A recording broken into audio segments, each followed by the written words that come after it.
Going. Bismillah ar-Rahman ar-Rahim.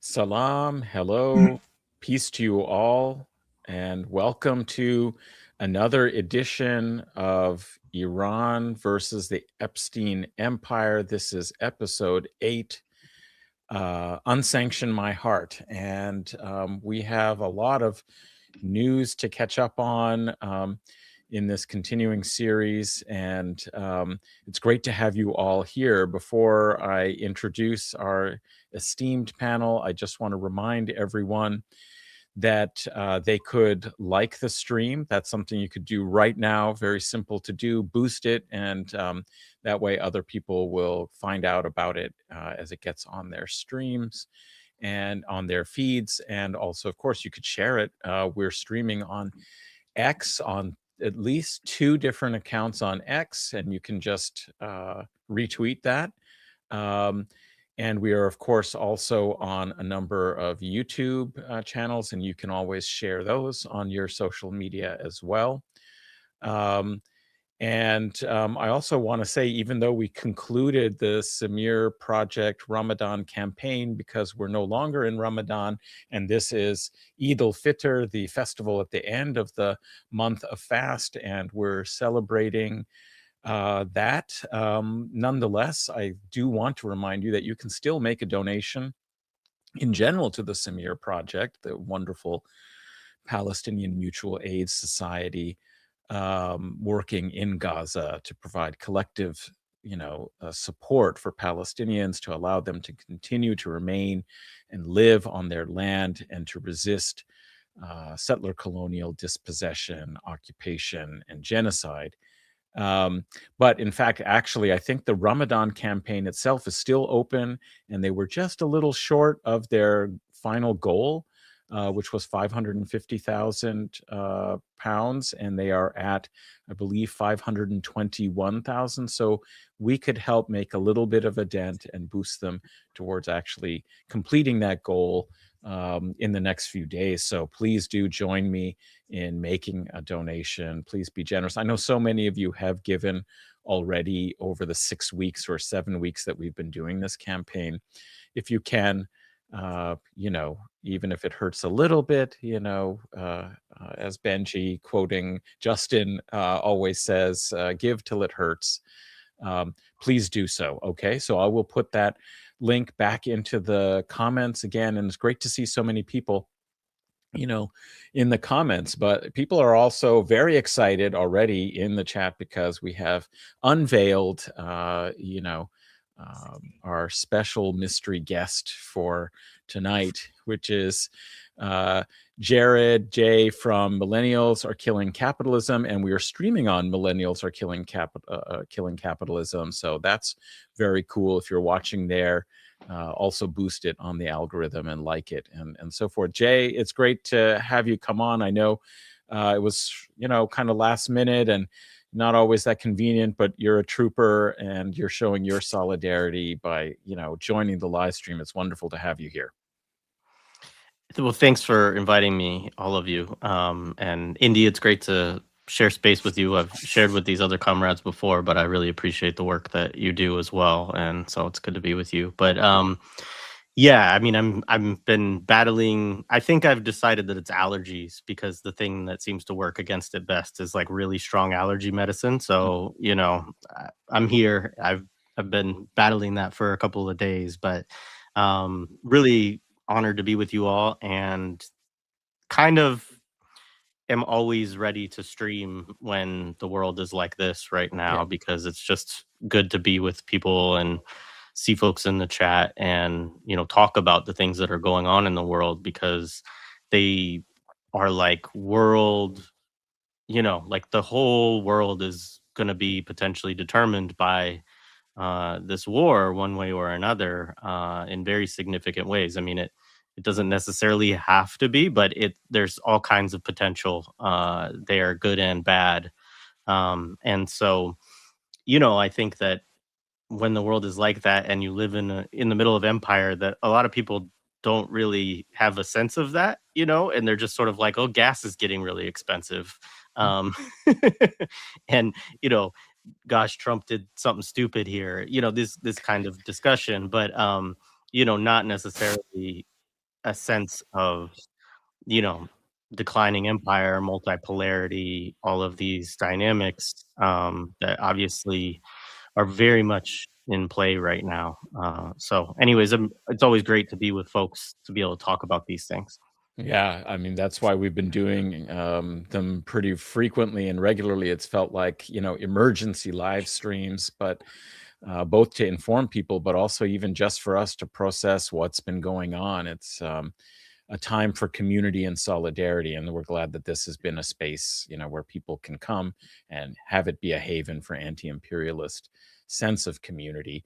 But to bring in, our regulars, co-hosts of Resistance is Fertile, a collaboration that we've been doing for this whole series.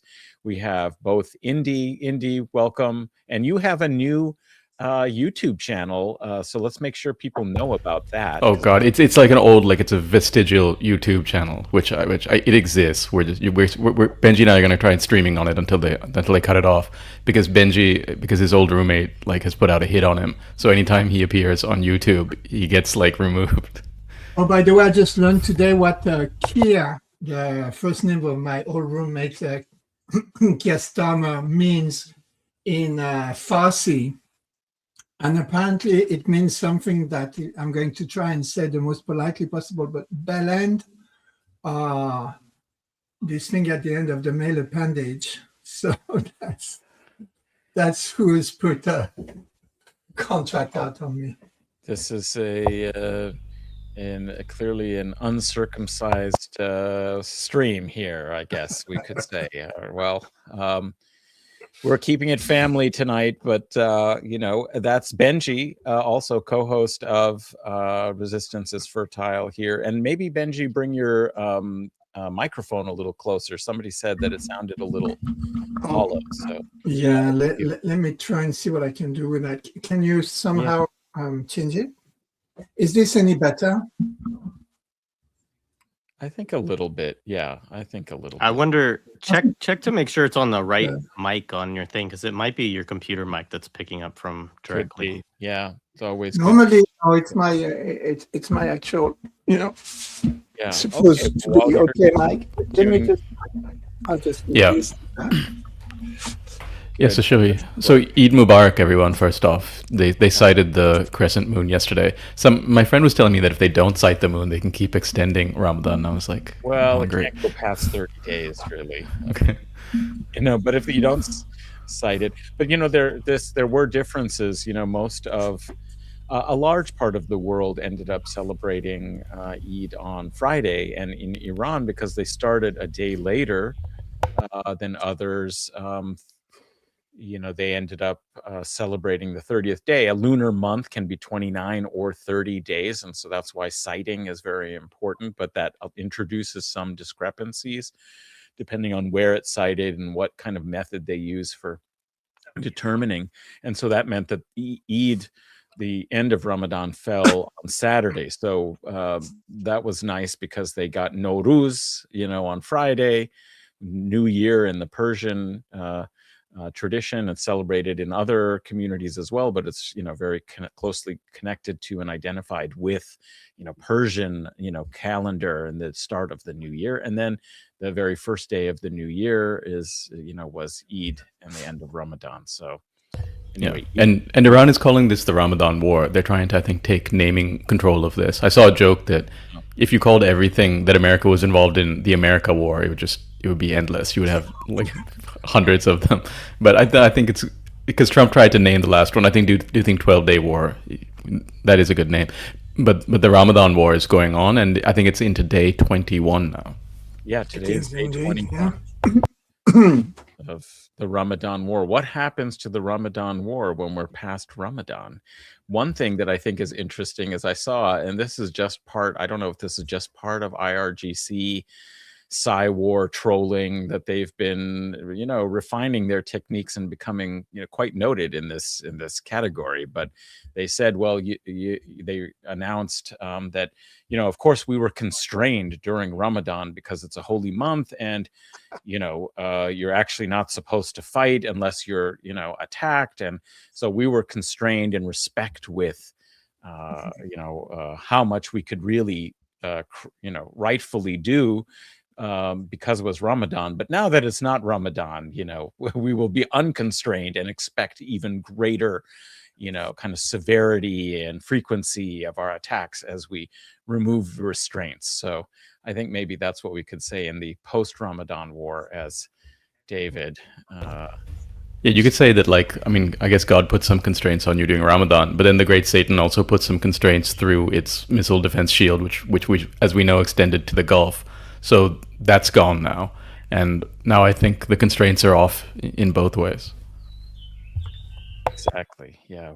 Well, and I think we've been seeing some of the consequences of that. I think, maybe we should talk a little bit about that, as well as what Jay referred to, which was the way in which, how much does this break through given the kind of news cycle. And that's also something that is really quite astonishing to me, is that you have cataclysmic, world potentially altering warfare taking place, and outside of a few corners, it seems, of the internet, and the kind of churn of mainstream news that frames it in a particular anesthetizing sort of way, people are going about things as if it's normal life, except that, of course, everything is so much more expensive, and gas has become, insane, and there's a creeping sense that groceries are also more expensive, and it's affecting people. But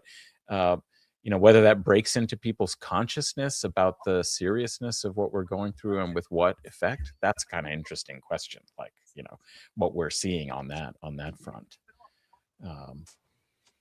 Yeah. So I think people maybe view it from like a Western perspective, but it's already hit here. So we have fuel rationing in Sri Lanka. We have basically fuel shortages.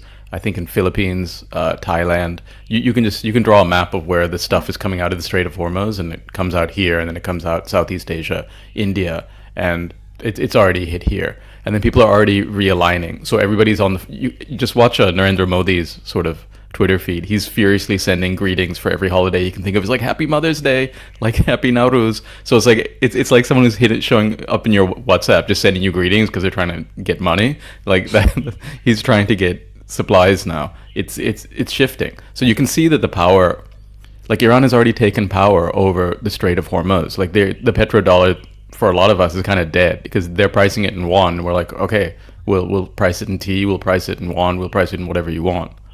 So it's a timing difference. Markets in the West are supposed to sort of price this in. It's supposed to be a bet on the future, but they're just insane. They're like football bettors now. I think they're really not thinking. That's an interesting issue about the discrepancies in oil pricing. What's going on there? How is the market completely gullible, it seems, to like statements made by the US government or defense secretary, that these bizarre, ridiculous, fantastical assurances that are made, oh, it's going to be over really soon, we've just destroyed everything, and that it seems to be done with an eye not to convincing anyone other than oil future commodity speculators, and to suppress prices in the market, even if it's just for a few days. Of course, one wonders also if these are also timed with investments that are being made by people who know when these statements are going to be publicized and so forth. There's a whole kind of corrupt sort of Wurlitzer of information and disinformation that is being, is an adjunct to both the psychological war, but also the personal enrichment of people. That we should talk a little bit about the oil. Jay, did you want to discuss that? Yeah, well, I just saw Trump just put out a threat on Truth Social, basically, that said if the Strait of Hormuz is not opened within 48 hours, that the United States will bomb every power plant in Iran, starting with the biggest one. And so just kind of, going out there. I mean, it is, I think,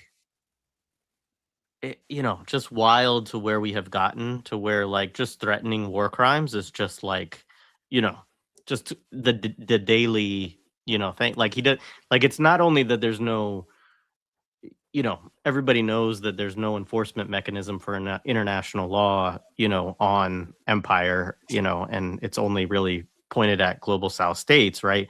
But it's also just to a point where there's not even any pretense around it at all. Like there's not even any interest in pretending anymore like you care about these things. But also, as people were saying, that doesn't sound like someone who's feeling very good about how things are going if they're putting a 48-hour, time clock on Iran to open the Strait of Hormuz, or else they're going to just start, unleashing war crimes. Bombing And I do think also like them shooting down the F-35 the other day, and like all of the F-15s that have been shot down, like another Israeli F-15 was shot down today, like that, they keep talking about, oh, we have total freedom of movement of the skies and all this stuff.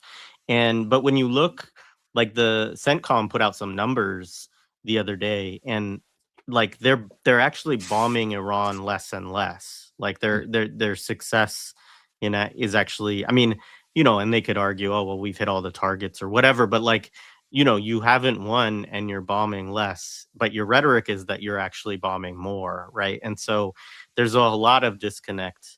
And then they sent that old boat, like that really old boat with like 2,000 Marines that'll take a month to get to Iran, right? And if it makes it, Mikey, our friend, pointed out that the last time they sent it out, that it had to return within like 10 days because of mechanical failures on the ship. And so it's very interesting because obviously the US has such an expensive military, but it's also been a very long time since it has had to use a lot of it in this kind of way, and so you have a very old, expensive, long maintenance log filled, these are declining assets, right, from old wars.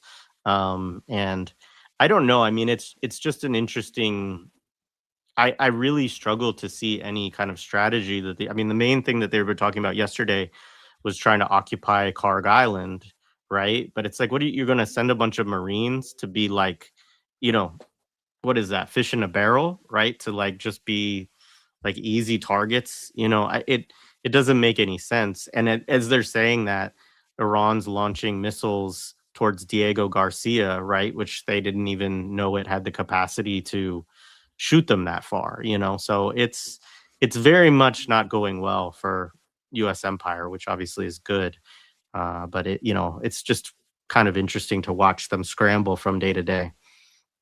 And then can you see the little graphic I've put down there? Could you share that? So let me just start tonight by saying Tianxia da Luan, Xinxi da Hao, in the immortal words of Chairman Mao, it's chaos everywhere under heaven, the situation is excellent. So that is really how things are starting. And you can see here on this little graphic that I pulled from my Twitter feed, all the oil facilities, oil gas facilities that have actually been targeted in and around the Gulf.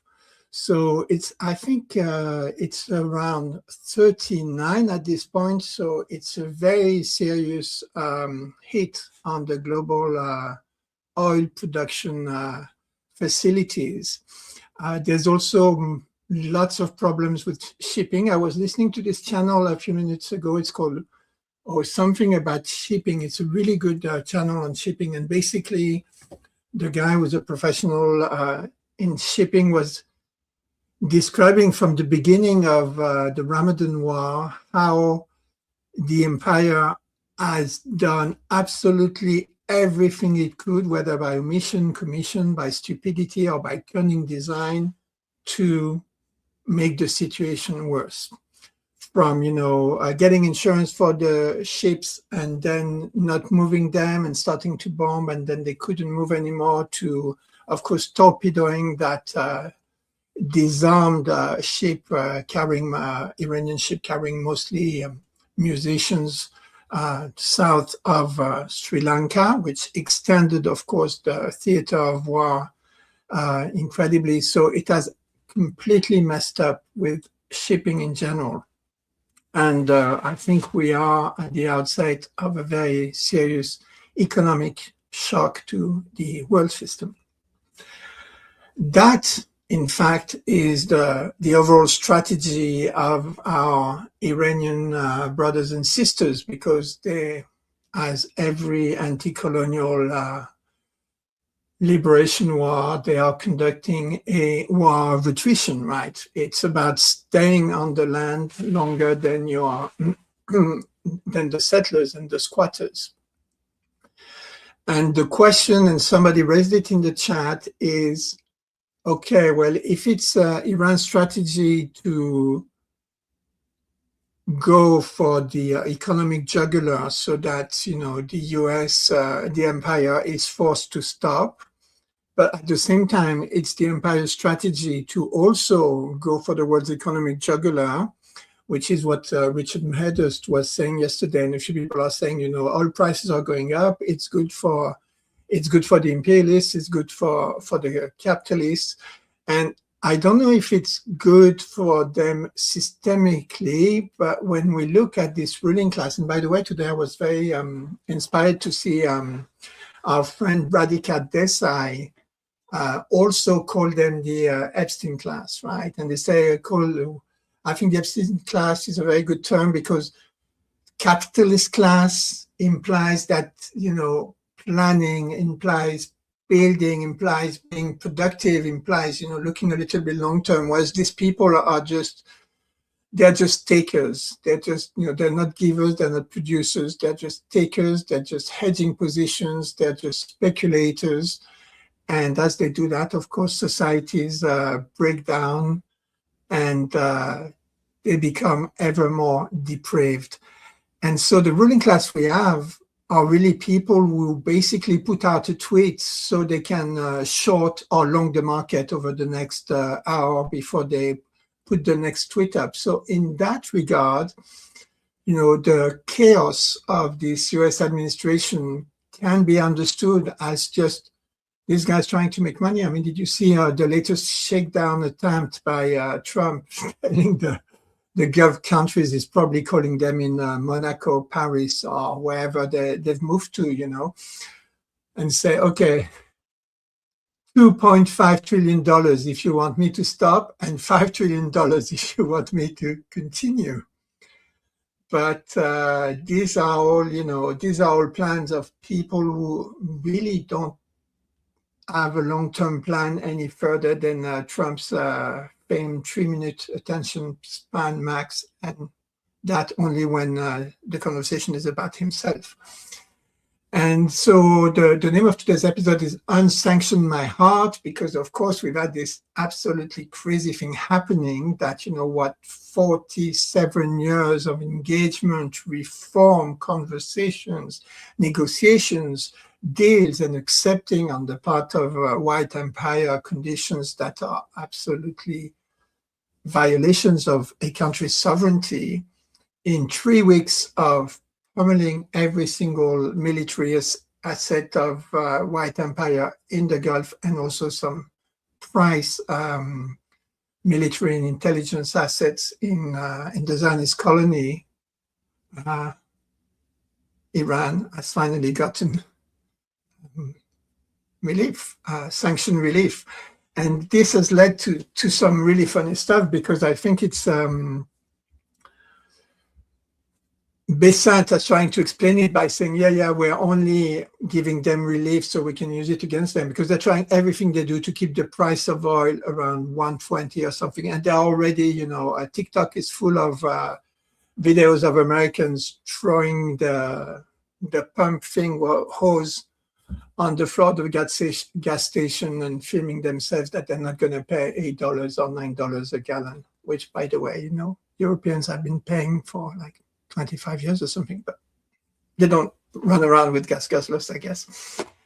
But the price is completely, so it's just manipulation of the oil price. And the Iranians have been absolutely brilliant, because they've said, no, sorry, we're closed. There is no petrol to sell to anybody that we haven't sold already. All this oil on the sea is actually already sold. And the other thing they've done that's absolutely brilliant, we talked about it last time, is they are actually de-dollarizing effectively by letting people through the strait, which is not closed, but now you have to go through these two very narrow islands on the Iranian side. You have to pay Iran money, and you have to prove that you are paying your petrol in yuan. So we're basically, not only are they pummeling the Gulf countries and all the imperial assets there, but they're actually pummeling the petrodollar, right? Which has been the way through which empire has controlled international finance. So something momentous is afoot, and it's not going in white empire's direction. So, we are still on course to a strategic victory. And I think what we're seeing in terms of the sanctions is very, very significant, because even when the empire tries to unsanction the Iranian oil, they miss. It doesn't do what they want it to do, and it gives an incredible agitprop victory to the Iranians. And this,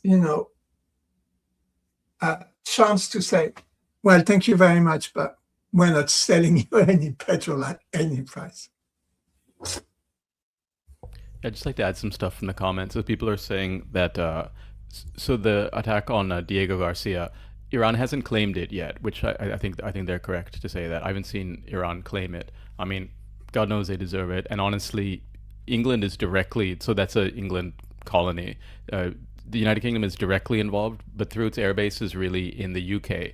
A lot of the B-whatever bombers are coming out of there, and then they're transiting around European airspace, because Europe, even though they're of course supporting the war in many ways, is for some reason not allowing the airspace. So the UK is directly involved. I think they've come out and said this already. But yeah, in general, Iran hasn't claimed the Diego Garcia hit, which I think is correct. Someone said Japan was paying in yen. They are not paying in yen. They are paying in yuan, which is the RMB, the Chinese currency, as far as my information tells me. Yeah, and like with the oil stuff, like I think Galibaf, who's the Iranian parliament speaker, he said he put up a sign saying sold out. It's not like Iran just had a bunch of oil floating around waiting for America to unsanction them.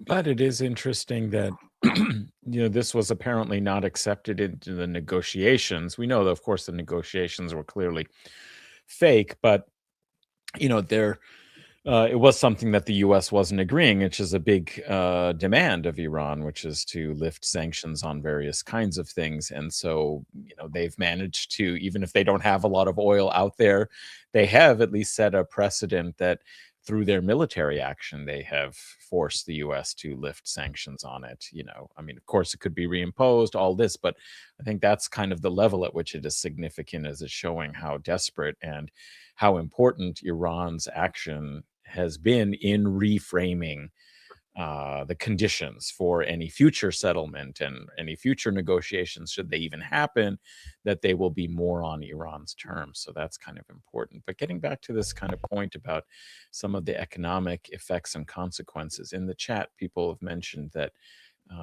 recently on Richard Medhurst's program that there was some discussion about, some kind of program of trying to corner the market in various fossil fuel production, and that they're attacking kind of competitors in this way. I don't know what people think about that. That's something, worth kind of thinking about, whether that is really the case or how that might work out, or whether it's a kind of compensatory narrative now that this has kind of come out of control. But what we can say is that there have been massive losses, big costs to the key oil and natural gas producing region of the Gulf. And so here is at least some totaling of kind of losses up to this point estimated, right? And of course, these keep spiraling upward every day that there aren't, production. Yeah, these flowing. are daily losses. Like, Yeah. so Oh, yeah. Okay, tell us, Jay. Yes. Yeah, so they're saying they're losing, like the Gulf countries are losing $2.3 billion per day, and that's at the bottom. There's the breakdown, but those are per day numbers, right? So, I mean, we're at 21 days, so you have to multiply all of that out. I mean, and it does make sense. I mean, those are huge numbers, obviously, but it does make sense when you think about it, because 138 ships typically passed through the Strait of Hormuz every day, and the average right now is 5. And other than maybe a couple of outliers, perhaps like earlier on, all of those have been approved by Iran, right? And they have even, there's been some reporting on it. They even take like a closer route to the coast so that the Iran can kind of check things out and monitor it. And, so it's just massive in terms of this. I mean, and I appreciated what Indy said earlier, because I think it's actually a lot of global South countries that feel the kind of first impact of this. And I mean, obviously it does raise costs everywhere. But, they will be, in many ways, the hardest hit economically, right? And I think that is an interesting thing to think about. Not so much about Saudi Arabia, or like who cares, right? But just about countries across the global South that are going to have shortages, right? And fertilizer shortages and things like this too. So yeah, I mean, the fallout of all of this is incredibly substantial. I think the sanctions point is big, and it's not just Iran, right? It's also Russia that they have lifted sanctions on. One of the things that just made me so pissed seeing that yesterday, though, is that the one thing, I think there were 3 countries that they said that the oil couldn't go to: Cuba, DPRK, and I can't remember the third one. But just the fact that like they would take this extreme length, right, to say we're unsanctioning oil on our direct adversaries during wars, meaning, of course, also the NATO, Ukraine, US war against Russia, but, this war against Iran.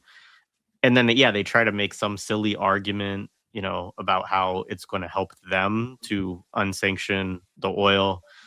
And I mean, I'm sure that Iran and Russia don't really have a very hard time moving their oil. China, I'm sure, is happy to, buy their oil, right? So I think that it makes sense that, Iran wouldn't leap to be like, okay, well, we'll give oil to countries that, you want us to or need us to or whatever. But I do agree in terms of not just the propaganda element, but even just where that shifts negotiations potentially when they happen, and so on and so forth. I just think that the leverage, Iran flexing this leverage over the Strait of Hormuz, and it's not going to be something that is, even if whatever they're able to like create some kind of temporary, I mean, there's no way that they can long term prevent Iran from having this kind of ability, right? Because it's just all their coastline there, and so, and it's such a small it's like what, 35, something like that, miles. It's a very short, distance there. So, and people keep waiting too for Yemen, and I don't know. I think Yemen is probably just being patient here and understanding that Iran has control of the situation at this time. But that's another potential leverage point that's there that could really make this thing even more catastrophic for the global economy, if the Yemenis close the Bab el-Mandeb Strait on top of the Strait of Hormuz. And so it's So it doesn't seem like it. Yeah, go ahead. Yeah, I would like to try and explain how the US is unsanctioning, but not in the way they think they are. So this is the situation. Iran, we said at the last episode, we said the price of oil these days cannot really, can be estimated in dollars. In the Gulf, it's around 170 or something in dollars, but it can only be paid in yuans. And the real price is the permission of Iran. So Iran has been giving permission to Japan, has been giving permission, I think, to a Turkish tanker also, paying in yuan, in Chinese money, and there are 140 million barrels that have to pass. And they're negotiating at the moment with up to 8 or 9 countries. Everybody's going to Iran to pay the price of permission, right? What does it cost to get your permission? 140 million, if you price it at around 170, let's say 150, it's $21 billion. That's a pretty big sum for a country like Iran, right? It's probably their yearly military budget or something. But that money can only be settled in yuan through the new Chinese CIPS system, which is an alternative to SWIFT controlled by the US. And that's extremely important because last time the US unsanctioned Iranian oil and South Koreans bought the oil, it was paid in dollars through the SWIFT system into US banking system, and Iran never saw the first penny of this. So this is how the system is being de-dollarized, and Iran is being unsanctioned because the US is saying, well, they have to pay in dollars, and of course we control the dollars, so we do what we want, but they don't.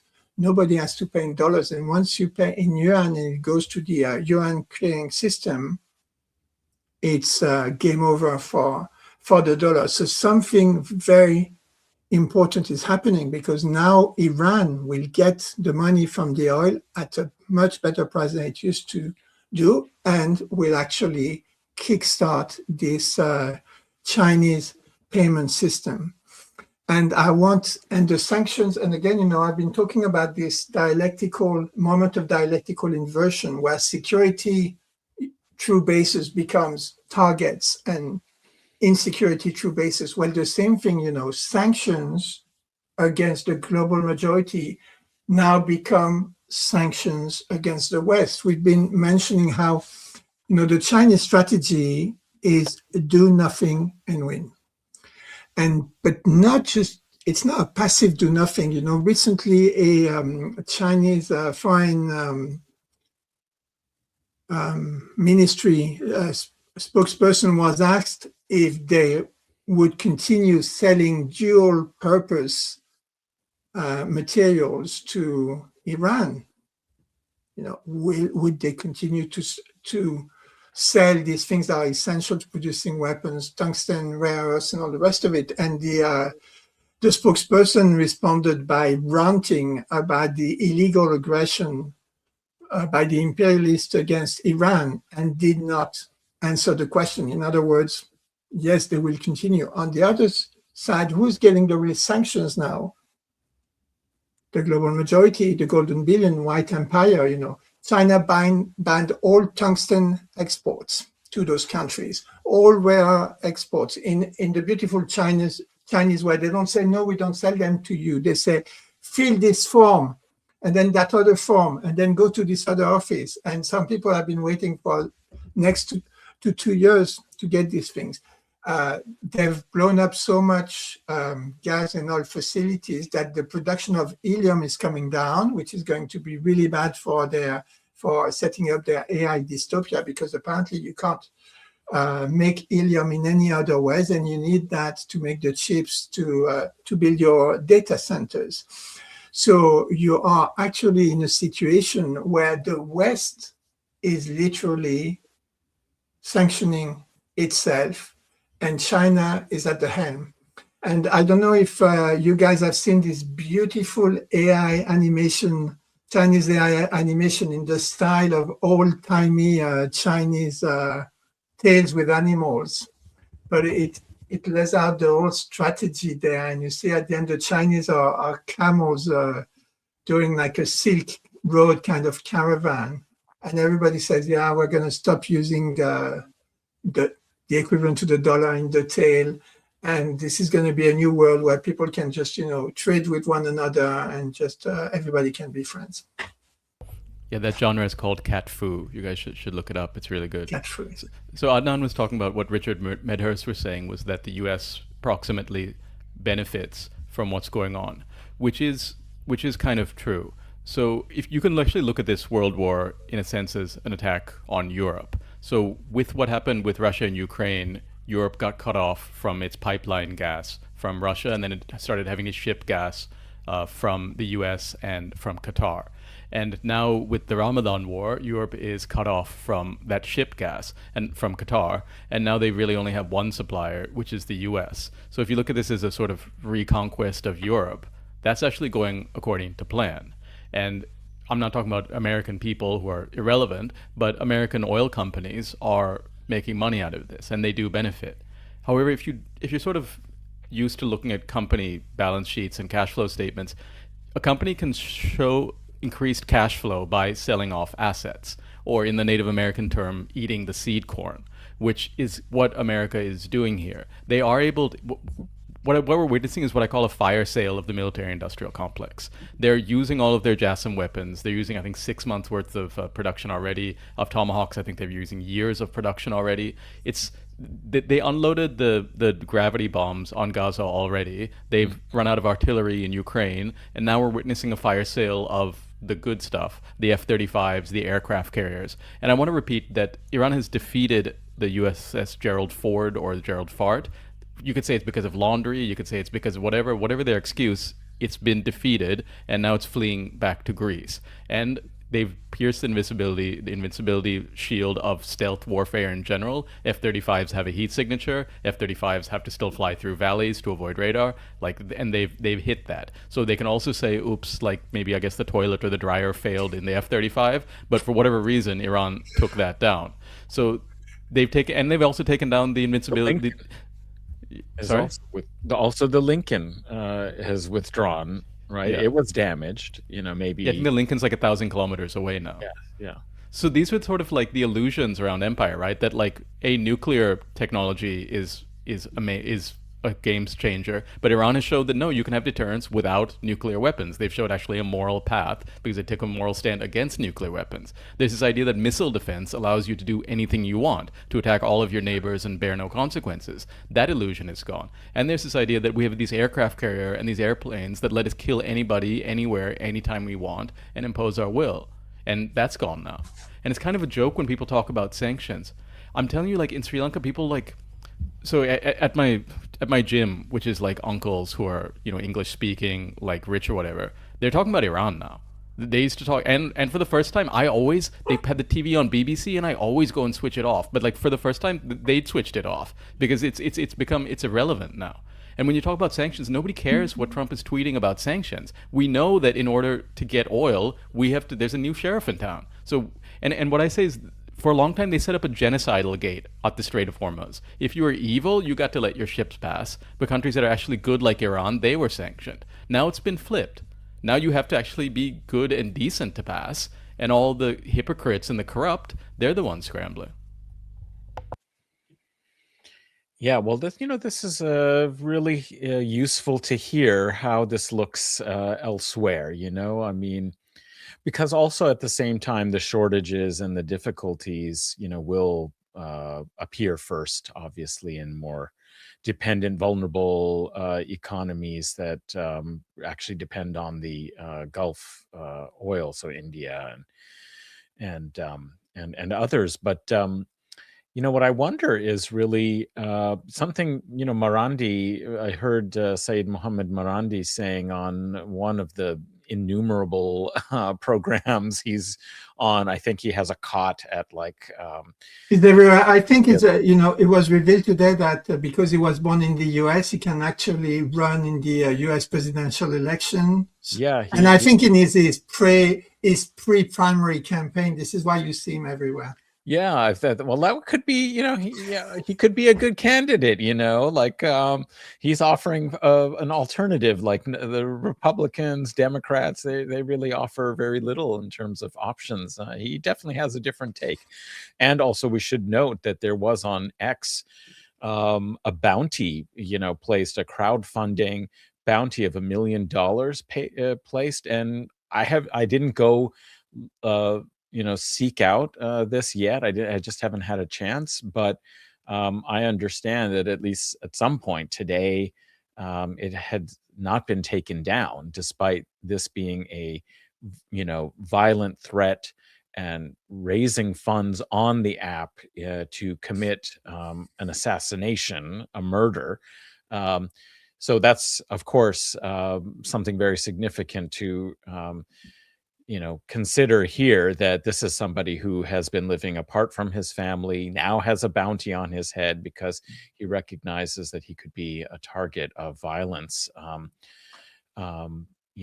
think it's partly because he wandered off, because it's so important what's going on, and mainstream news outlets have had nobody other than a chorus of people talking from within the empire in a perspective that absolutely makes no sense to the reality of what's going on. Like they're arguing about strategy, this kind of thing, was there an exit plan, and this kind of thing, whether, and ignoring like the real elephants in the room and the real consequences of that they invited Marandi on a few of these programs. And of course, the way in which it was a shock perhaps to the system to actually hear somebody from, a different point of view, representing and reflecting Iranian defiance. I mean, that probably is what led to these threats against him. But in any case, what he was saying is that, these economic consequences could be devastating to the global economy, and that every step that they keep taking in escalating is detrimental to not only the West, but of course also the global economy. It's just sort of adding the sanctions, like we've mentioned in the past. It's almost reversing the sanctions and putting the sanctions on the rest of the world. But I wonder how that is looked at. Are these uncles, they're talking about Iran because Iran is controlling and directing events, but how are people viewing and regarding outside of the West's projection bubble? Are they going to blame Iran at all for any of this? There's attempts to try and do that within the West Asian world, these crocodile, they're real tears, but for us, we regard them as sort of crocodile tears of these Gulfies, wanting to have their cake and eat it too, wanting to say, oh, we're victims here, while they, allow US bases and operations, attacks, murderous attacks to take place from their territory. But how do we think people, if this continues, we're really only at the beginning of the potential devastating economic effects. All those daily losses to those Gulf countries, none of us could really care that much about that. But that infrastructure, that's just the daily losses of lost income. That doesn't account for the damage that's been done to infrastructure now that the step was taken of attacking the South Pars field and Iran's retaliation. That is years of no production, because it will be very difficult to rebuild those. It will take a lot of time. Unless, of course, they call in China, in which case maybe it would happen pretty quickly. But if they go with, Western oil companies and all that, it's going to be a long time. So this is going to have real devastating effects. How, are people navigating and understanding this? do they really see Iran as in the right, of having to take these steps? Because even Marandi said, we don't want to have to do this to the global economy. This is going to be terrible for people. People are going to die from, inability to feed themselves because the fertilizer shortages and so on. That's not stopping the West from still pursuing, this death dealing policy. But I'm just wondering what people think about this. Well, one thing I'd add is we're used, like in Sri Lanka and India and in Asia, we're used to collapse. This is probably the third collapse I've lived through and the second sort of like major one. So we're actually prepared. In the West, people are not used to it. If they get like slight problems, they're going to have societal problems. And the whole Western economy is just like an AI bubble, which is built on cheap, wasteful energy at the bottom of it. And when that goes, a lot of other things are going to go. And these are not sort of like resilient, structured societies. I think we'll actually be okay because we're kind of used to things falling down. Like we know how to pick things up again.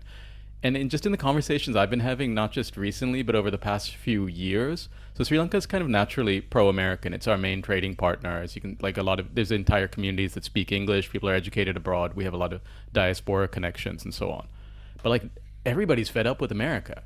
So you can manipulate the media a bit and you can tell stories and then that still works here. But then people have seen what has happened. Like we've all watched a genocide for 2 years. And Trump is not really the best storyteller in terms of selling this in terms of liberal values. He just comes out and says what America actually does, and people are not stupid. So besides the uncles at the gym, like just like average people on the street, like your average tuk-tuk driver, whatever, nobody's pro-American. Like everybody sees what America is doing, and I'm telling you, that's a change. People used to naturally look to America, and now people are not. You can fool. What do you say? You can fool some of the people some of the time. You can't fool all the people all the time. And the U.S. isn't even trying. The whole, like Iraq, there was a big media buildup. There's 9/11 to get the sympathy of the world. Then there's like just using idiocy to somehow connect Iraq to Afghanistan to Al Qaeda, which is just you. But like there was a lot of work that went into that, and they're not putting in the work now. So nobody believes this stuff, and people are. I think people are sort of happy that America's getting punched in the mouth, and reorienting to Iran is fine. Like we have a long relationship with Iran. We have thousands of years of relationships with Iran. America's pretty new around here, so I don't think people are going to miss it that much.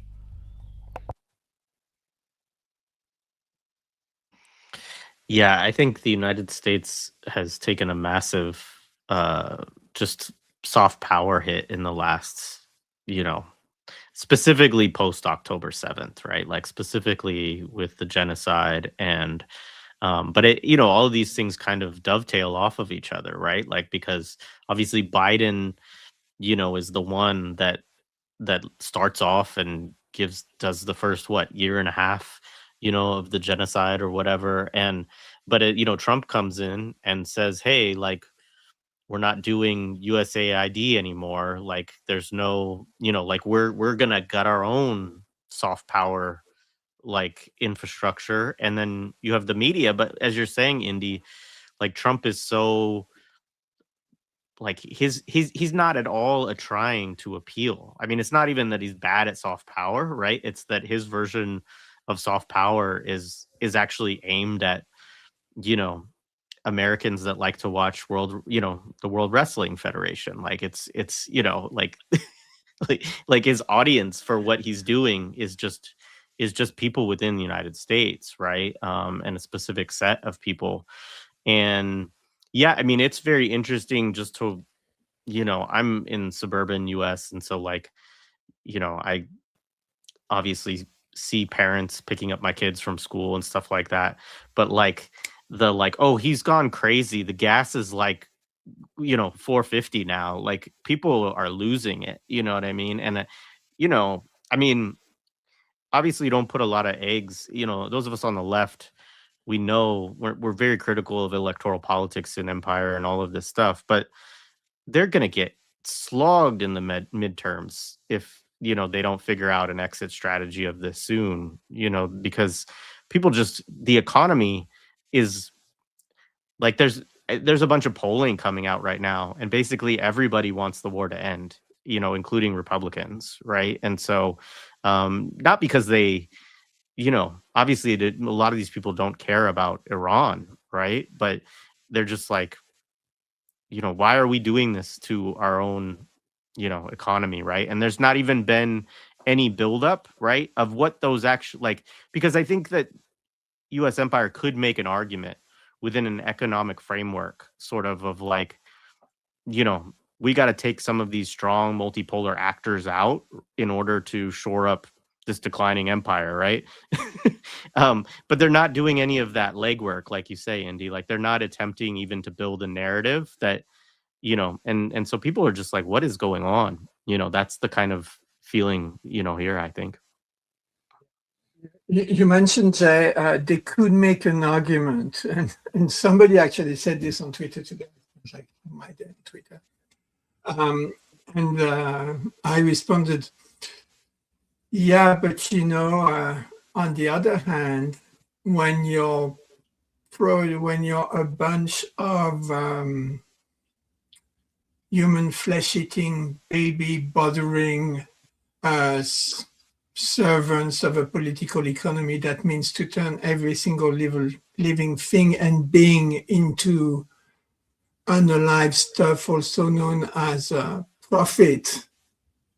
What kind of an argument can you really make?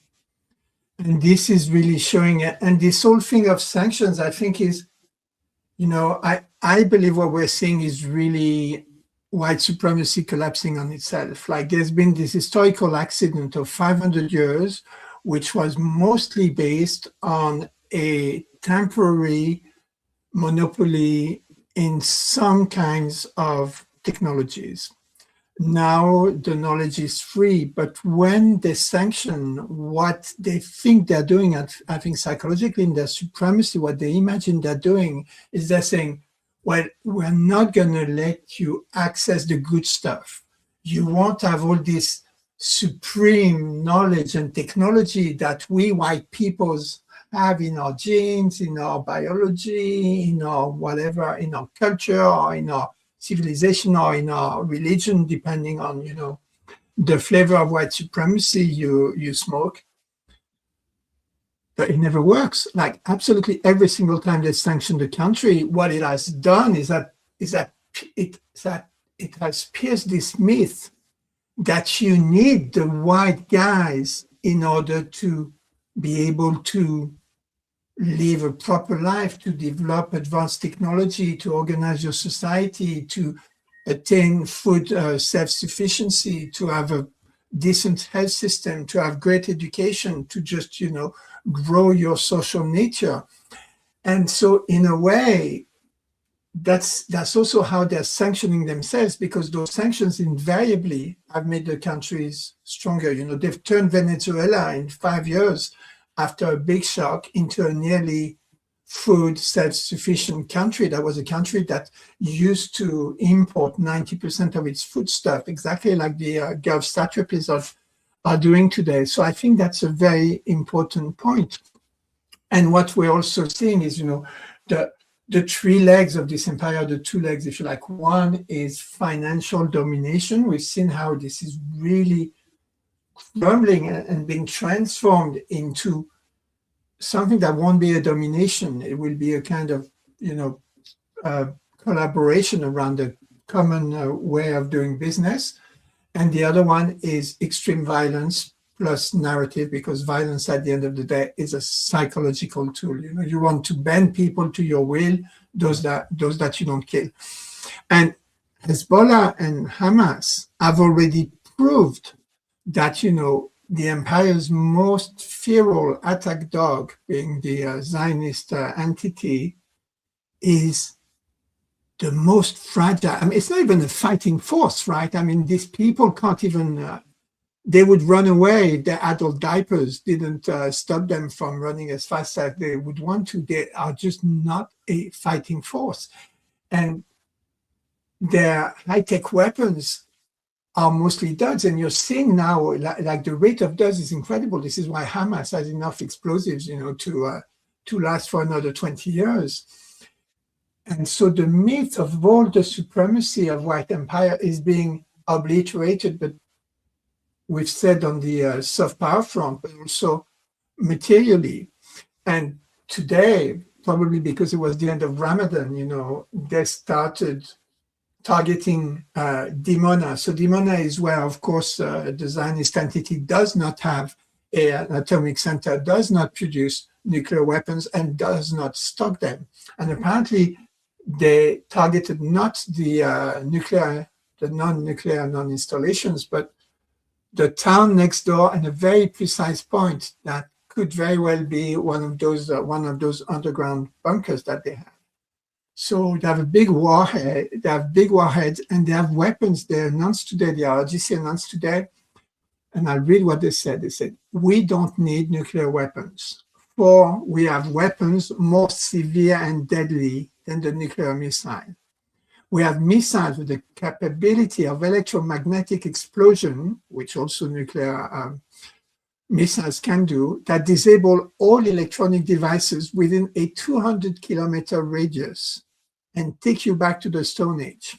We have reached things that America hasn't reached yet. And if you were inclined to not believe them, the very same day, they launched 2 missiles 4,000 kilometers away at the occupied Chagos Island, Diego Garcia installations. And of course, don't expect videos of those arrivals.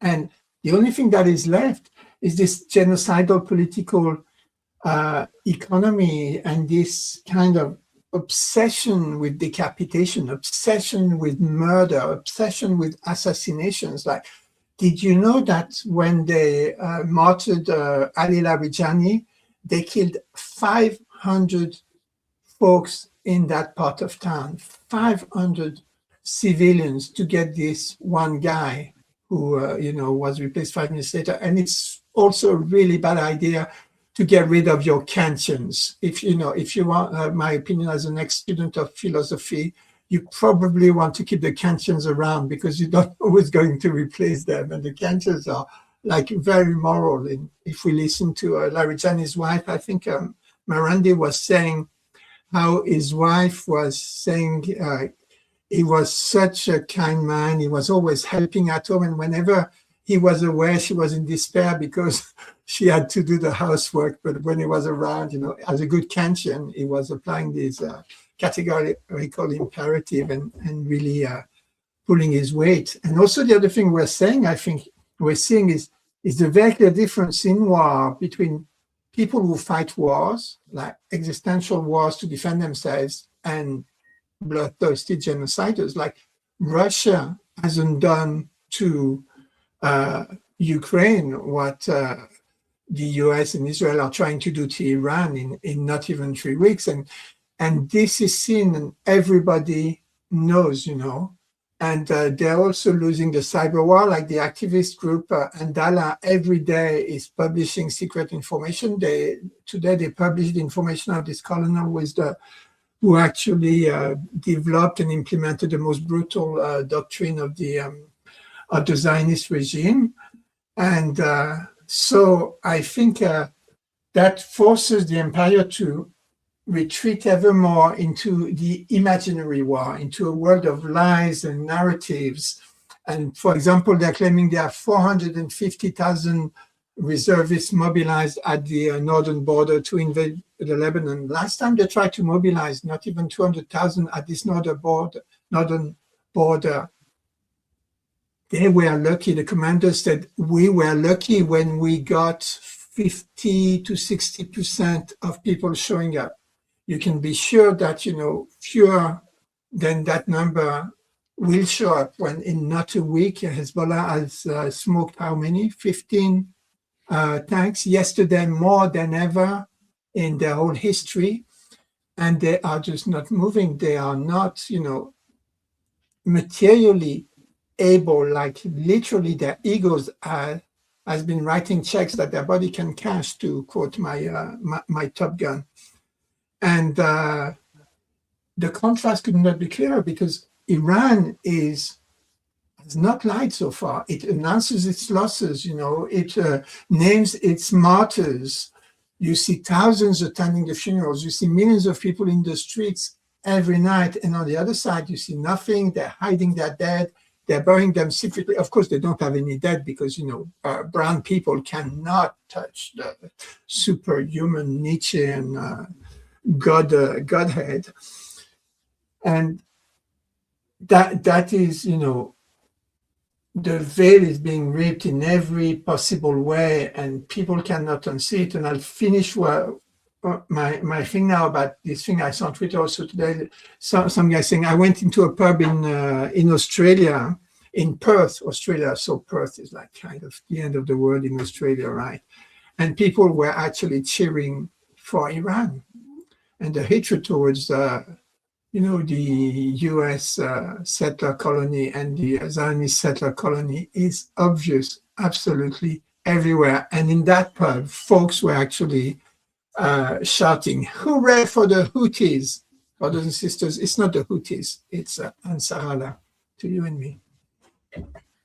Yeah, I mean, I think even CNN published a poll that showed that approval ratings or positive views of the United States had absolutely plummeted, in even US allies and around the world by massive amounts, like huge amounts. So it's definitely, as people were saying earlier, I think, Jay, you were saying, that US soft power has taken just such an incredible beating since the genocide.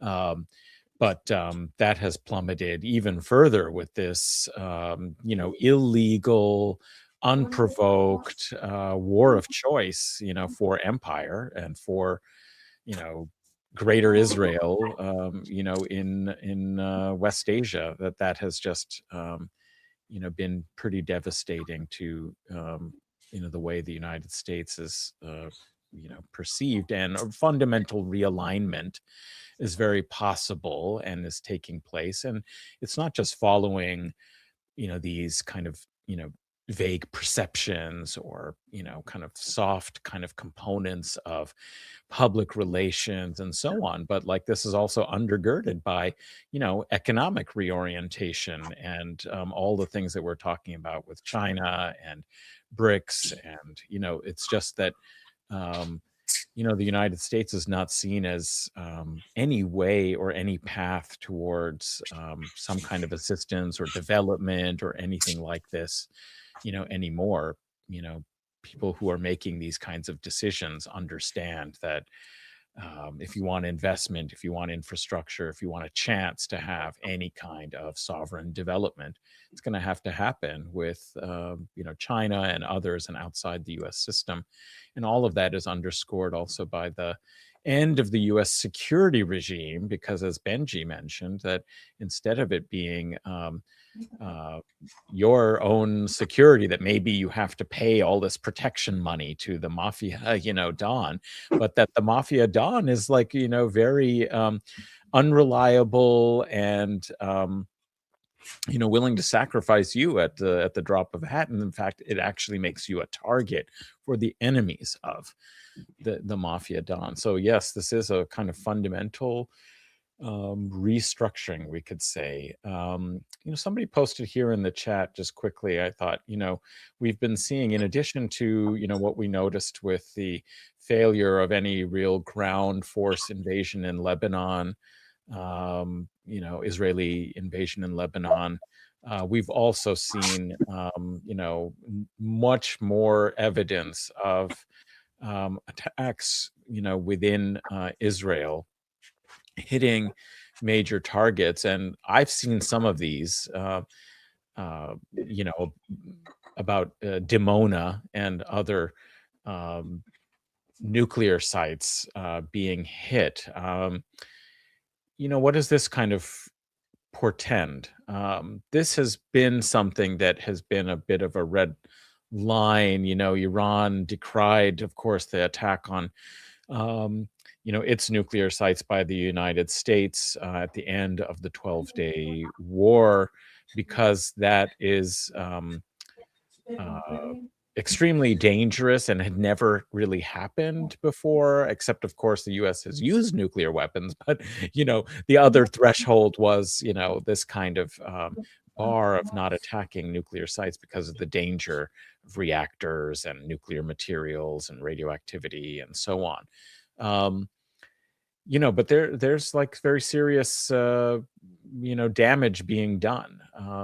So I'm wondering if you had any thoughts on this. Yeah. I just want to add one joke about Kant, just because Benji was talking about it. This is from Philip Proudfoot. It says, Iran is strategically holding back its doctors of philosophy. Larijani was a moderate Kantian. DC fears the escalation ladder. Hegelian to Schmittian to Heideggerian to post-structuralist. At the final stage, the subject dissolves, the target disappears, power is everywhere. So there's a joke that Iran has a strategic reserve of like basically PhDs, and America has like a strategic OnlyFans reserve. So yeah. When I showed this one to Ali Kadri, he told me, "Oh, Philip Proudfoot was my student actually." I was sorry but to get to your point, so Iran is what they're trying to do is impose on the fact that like they're trying to impose proportionality on the empire. So they're trying to say, okay, because so this Dimona thing didn't come out of nowhere. They hit, I think, I forget how it's pronounced, Dewar or something. I mean, just recently they hit like an Iranian nuclear site, and then the IAEA. Yeah, this morning. So the IAEA has like long been a snitch for Israel and given them nuclear scientists to target in the Israeli way at home with their families as they prefer.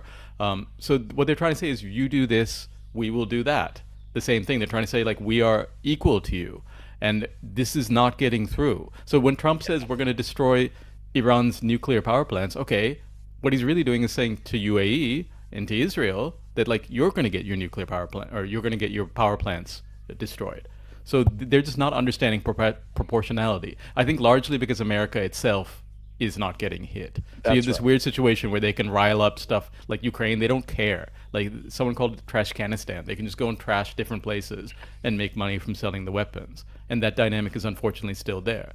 But in the region, at least, Iran is trying to impose proportionality. That's right. I mean, that principle of reciprocity has been a finely calibrated tactic, despite a lot of discussion beforehand about how cataclysmic. I mean, Iran has been remarkably restrained, I mean, this is the problem, however, is that that's the same kind of logic that brought the US, to the position of thinking that they could attack because they, strategic patience was misunderstood. And while we're not in that, as we, that was the kind of title for the last of this series, episode 7 was strategic deterrence to strategic victory. And so while that is definitely not the paradigm, it isn't as if Iran has pursued this kind of full out total war, right? They have actually abided by this principle of reciprocity. And the thing is that the escalation keeps going up because it seems that, the other side either doesn't understand and they're not, recognizing this, or looks at its interests in very different ways. Or you could say, and I wonder, what people think about this, is that it seems like the escalation ladder, as it were, is really within the hands of the Israelis, who might have very different strategic objectives in some sense than the United States, really envisions, which is that, if the Gulf gets destroyed, so what? Like, there might have been some investments as a result of the Abraham Accords. And of course, they were a market for Israeli surveillance technology and, security technology and so on. But there are other potential markets, for that. They're not as leveraged and invested in some ways as, Western European and US capital. These big, expensive data centers, and the fact that they're proximate to major fossil fuel energy, so they could be run more efficiently and cheaply in building these data centers in that location on the shore where there's cooling and water, because they're also very water intensive. So it was a location for AI data centers for these AI nations, these artificial countries. But, does that fit into like Israel's strategic calculation? I mean, they seem like their plan, or at least the way they envision their dominance in the region, is to get the, the hegemon, the US, to, destroy as much as possible these rival states and kind of rule over the wreckage and exploit it in a different sort of way so that they can become the regional dominant force. And, there's even been ridiculous talk about becoming a global sort of, this is like so kind of supremacist, these supremacist fantasies are running so wild, So that seems to be part of the kind of calculus, is that they're willing to continue to keep going further and avoid this. They're not really, they're not thinking about it perhaps in the kind of logic, that Iranian strategic thinkers have very carefully mapped out, and it's been very successful. But when you have this other logic operating, we don't know what the trajectory can be. It's very dangerous that way. Yeah, I appreciate that. I mean, I would encourage folks to listen to the interview that I did with Abdul Jawad on Thursday, right? I mean, he always takes a very sober, not, he tries to present all kinds of, perspectives and sides on it. But in particular, he spoke to kind of what you're talking about, Adnan, of, the US, has whatever strategy it has here. But for Israel, the calculus is a bit different in terms of, and he's really looking at, Israelis seeking to impose a kind of, as he sort of put it, Palestinianization of the entire region, right? Of thinking about everybody, whether it's Lebanon, whether it's, Yemen via Somaliland, whether it's Syria, whether it's Iran, right? That there's sort of a state of perpetual war, and there's kind of a modulation and a comprodorization of everybody kind of underneath their decision of this is when we, turn up the volume on this. This is when we, put in settlements on your land. This is when we, do this. And it is an extremely supremacist agenda. And I think Iran and Hezbollah really understand this at this point, right? Which is why we're seeing, they always have had, as you talk, strategic patience, and they're, they've always sort of been a type to slowly kind of move up the escalation ladder and really respond to the escalations of, the Zionist entity kind of really below the threshold of what Israel is doing, right? But to say, okay, we're going to impose costs, and we're going to look at a logic of attrition and see if we can kind of wear you out. And, it seems as though from everything I'm kind of reading and following that, Iran has basically decided at this point that that is no longer a viable strategy, right? That perhaps the Israelis didn't take it seriously enough or whatever, but they have to impose real costs. And that the only way to do it is to actually show, look, you bombed Natanz this morning, we'll bomb Dimona this afternoon, and we'll bomb the bunker that your nuclear scientist is hiding in, because that's what you've done to us, right? And then, there was also a building that was bombed earlier, or a few hours ago. There's over 100 casualties from it in Israel. That's significant in terms of just, obviously this, that happens every day within Iran, numerous times over right now, in terms of the way that Israel and the United States have been bombing, right? But that's not something that Israel is used to, even with their, getting used to being in shelters and all of this other stuff, is you just lost a building, which is essentially what they've been doing in Lebanon nonstop, right? And so, I think that I don't really understand Israeli psychology, or what is the thing that causes them to be maybe, but it's certainly a different approach, right? That they have not really experienced. So I think the point about strategy is really essential, right? Strategy needs two elements: where you want to get to, and what are you going to do to get to that distant place you want to get to, right? I really think, psychologically speaking, because of supremacy, because of literally having their brains fried on supremacy, it's like putting 2 eggs in a frying pan. The white empire is unable, strategic thinking for Trump is 30 seconds. For the Zionist squatters is the next wall, the next checkpoint they set up, the next kid they're going to kick, the next person they're going to rape. There is nothing else. There is no real strategic thinking. At most, in the higher reaches of Zionist strategic thinkers, their strategic thinking is take over the head of the empire, impose Pax Judaica, and do to the region what the US did to the Wild West. But those are all dreams. They're not actual based on any kind of thing they could materially do, turn the whole of the region into the West Bank. Who's going to do this physically? Oh, we'll do it with AI, with drones, with whatever. These people are literally smoking crack.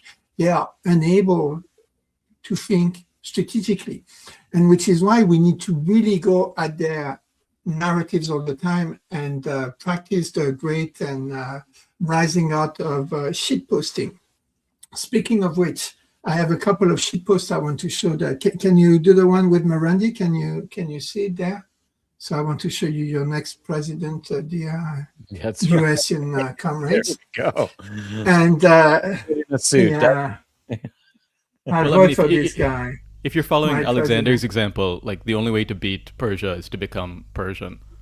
Maya, it's Maya. Get out of Maya by making America Iran again. That's actually a very important point that you mentioned, Indi, is that in many of these parts of the world, like the invaders became like, just think of the Mongols, like the period that I study. The Mongols come and they subject, all of these Central Islamic lands in the Middle East, from Central Asia all the way to Syria and parts of Anatolia, to their rule, right? And it was like devastating, and people worried about it. Oh, you have the historians like Ibn al-Athir writing at the time that this was like apocalyptic, that this could happen, and how earth-shattering it was. And then 75, 80 years later, 3-4 generations of Mongol rulers in the Middle East, Ghazan Khan converts to Islam and becomes a sultan basically instead of a Khan, right? And this is sort of what ends up happening over and over through many of the patterns where nomadic steppe peoples came and migrate into the region from the hinterlands, and then they kind of get absorbed within the cultural system that continues. And that's kind of why Iran has this long history and identity, is they weren't always the rulers themselves of these areas, but the rulers kind of adapted themselves. If you want to rule this land, you better kind of do it in a way and in a manner and with the symbols and with the, kind of culture that will be considered legitimate by the people that you are now governing. And so that's kind of a very common, a very important observation, actually. So is my president, and can you show the second thing? Also today, there was a declaration by all these countries that the one on the left, that are going to stand up to Iran and, of course, unblock the Hormuz Strait. No, the other one. Sorry. Can you see the other one? Not that one. There's the third one. Here. Is this one? Yes, right. Yeah. So these countries signed this declaration, and I decided to make, I'm on the internet, so I make tier lists. And I made a tier list for them. So you have the God tier. This is your tier list of the racial regime, as our friend Alan Lantin would tell you, of white empire as it stands today. And so you have 26 countries is a big word for many of those, but 26 people signing up to that declaration that they were going to stand up. And so that's how it pans out today. So the God tier Epstein lab-grown inhuman centipede is, of course, the US of KKA and its Zionist entity, or I don't know, maybe the Zionist entity and its US of KKA, whatever, however you want to it. Second tier is your neutered chihuahuas. So you have France, UK of the tier ruler. Germany, we kept it family mind, family safe. Germany, Japan, I've been doing a lot of barking lately. Italy and Canada, my home, the settler colony I call home for the moment. Then you have the Gulf snakes, and the Gulf snakes are, oh, there's only 2 of them left, UAE and Bahrain. So I'm preparing this great track. It's called Dubai by American Dubai. It's going to come out very soon. And the next one is going to be hard Bahrain is going to fall. But it's very interesting that you have only 2 of those Gulf snakes whose governments are credibly rumored to be to have upsticked and go. And not even, Saudi Arabia, not even Kuwait, not even Qatar, not even Oman. Well, all of these people. Then you have the tier of the aggressive gerbils, amongst with the Netherlands, Denmark, Sweden, Czech Republic, and the reluctant muskrats, being New Zealand, South Korea, Australia, Romania, Norway, Slovenia. They don't really want to be there, but like Elon colors, so you have to. And finally, you have some bacterial microorganisms that I recommend you never come near by the name of Lithuania, Latvia, and Estonia. So this is your current might of white empire. These are the rulers of the universe, ladies and gentlemen. And once you look at this list, you understand why this thing is not long for the world. And now please put the next one, because I've had an incredible success in predictive history lately where I predicted that famous Professor Jiang, the predictive history guy that unaccountably is on very many supposed anti-imperialist content creator channels, was actually some kind of a nop, and I even called him as part of Team B. So Team B, is this white empire intelligence connected folks who are thinking maybe it's not going to go well, and why don't we blame it all on the Jews? It's worked really well for us in the past, and we can continue being genocidal imperialist in peace once we've cleansed our precious bodily fluids of all that, Jewish stuff. And lo and behold, today the guy was on Tucker Carlson. Hallelujah. I have actually become a god of predictive history myself, so it's all gone to my head. And I'm calling a second one. I'm telling you, Mileikowski has been returned back to hell. And now we are living in the world of AI Mileikowski. AI Mileikowski is the Mileikowski you've seen since March the 8th, that day when Trump looked so dejected when he left his podium. He might have to become the US president. And I'm not sure, he probably knows he's not fit for the job. And AI Mileikowski is the guy we're going to see. And you know why we have AI Mileikowski? Because this Chabad Lubavitch Rebbe told Mileikowski that he would be the last PM of the entity until the return of Messiah, who would return once the empire.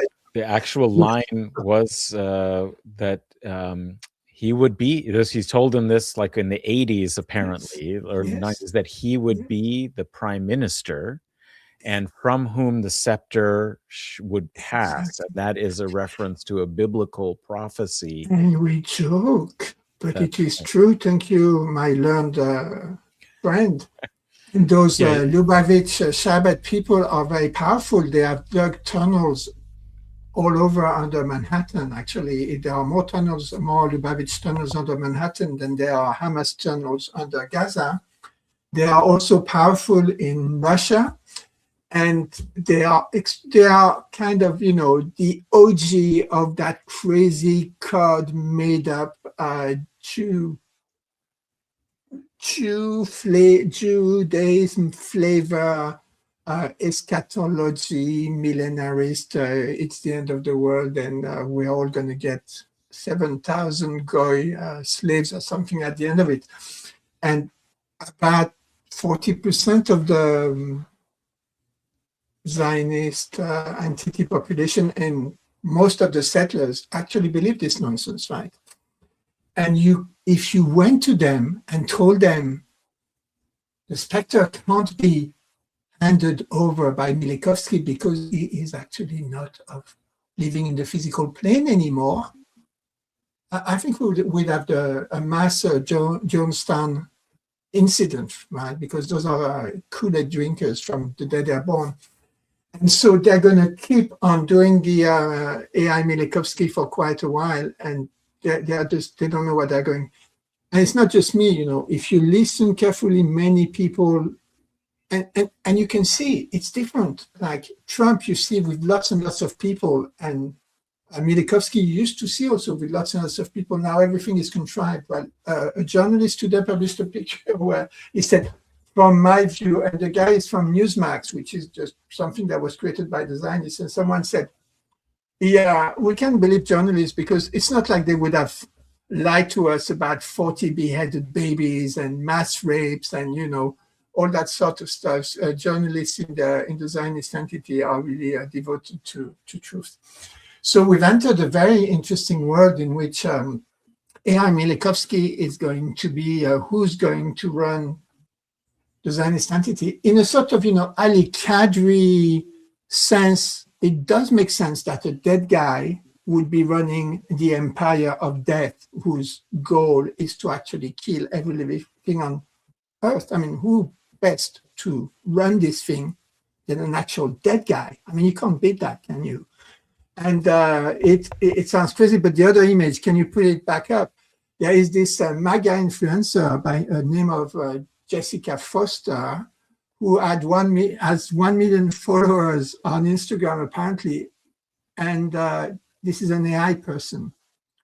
So we are already in that world where they try to make, I mean, they just retreated so much in the world of narrative that they probably believe that AI influencers can influence things in the world. And, you know, Mileikowski was going to go to Hungary and meet his pal Orban, but he had to cancel. And he had to cancel because he finally scored a date with Jessica Foster, the AI influencer. So he couldn't go and meet real life Orban.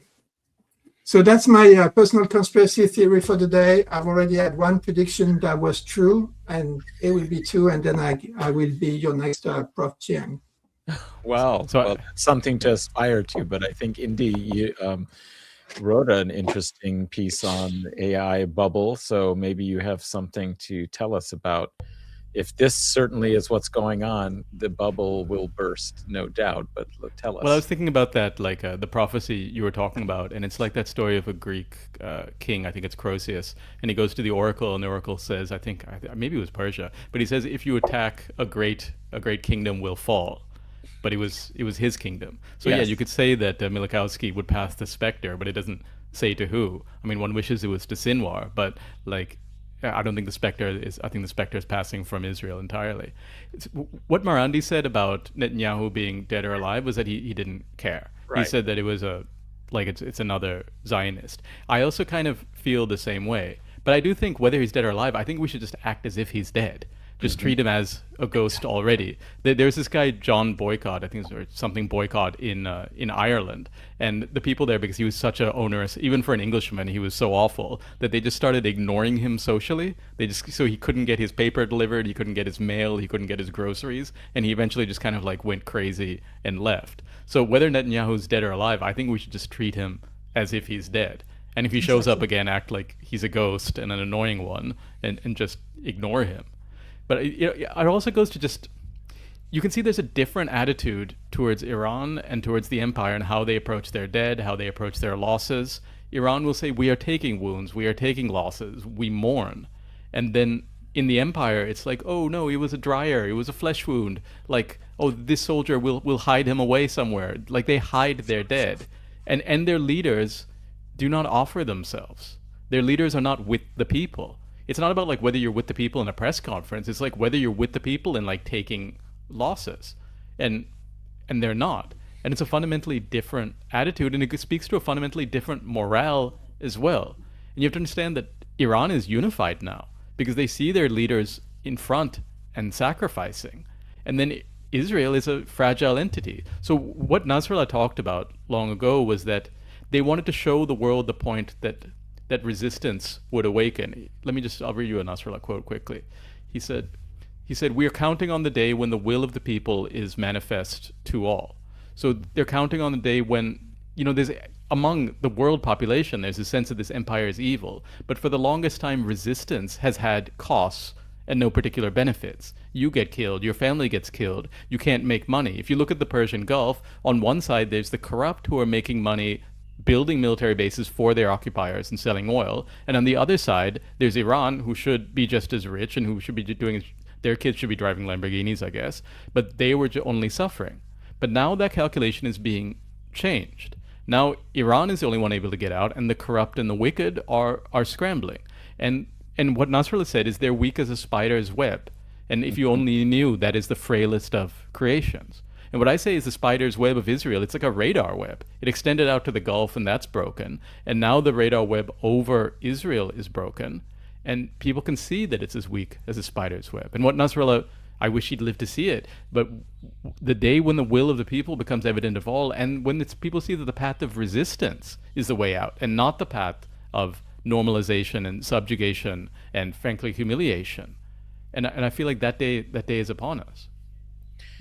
It could very well be. I mean, that's kind of what's in the balance, right now. I mean, and in fact, it's very interesting that, Iran gave these Gulf monarchies a few weeks and a few lessons to say, basically, now it's the time of decision. And you can see that the school, the madrasa of subservience, is much weaker than the school of resistance, the madrasa of resistance, of muqawama, because it's in fact actually the mechanisms you thought would establish your security that are making you vulnerable now. And you would be so much better if you aligned yourself with the direction of the region, with a regional kind of sense of security, trade, collective prosperity, collective security with your neighbors, rather than trying to carve out some kind of special, quasi-Zionist-like entities. They're perched on the Gulf under the umbrella, supposedly the security umbrella of the United States, and with the Abraham Accords and alignments with the US. And unfortunately, up to this point, it seems like they have not made a very clear and appropriately calibrated or calculated decision. They're still trying to kind of play it both ways, but often leaning towards continuing and moving closer and closer to, open war with Iran. And I mean, I know that it was indicated that it was fake news that Iran issued evacuation orders for Doha, but can one, really think that might not be far off? That they might actually, depending on how the kind of ladder of escalation, goes, they've been given chance after chance to. But of course, how can they? I mean, they're totally creations of the colonial empires, and they're part of the Epstein class. It's just that they didn't realize that they were not at the highest level. They weren't able to buy themselves, as I've been saying, past the Islamophobia. But that's kind of, I think, really what is at stake here is whether these regimes will fall because they're under so much pressure by the decolonizing war that Iran is fighting, and that might weaken them and convince their populace to, do away with them if they're clinging to this failed system of aligning themselves with the U.S. and Israel, or if Iran will just have, just end up like, exploding them completely. So, yeah, I mean, I think we're at a time of decision. The question is how much longer, this process, goes on. I wanted to touch back on something that Jared said, where he's talking about trying to understand the strategic just brain, in so much as it exists, of the empire, of Israel, of America. And obviously what they're doing today daily doesn't make sense. But if you zoom out, they've gotten away with it every time before.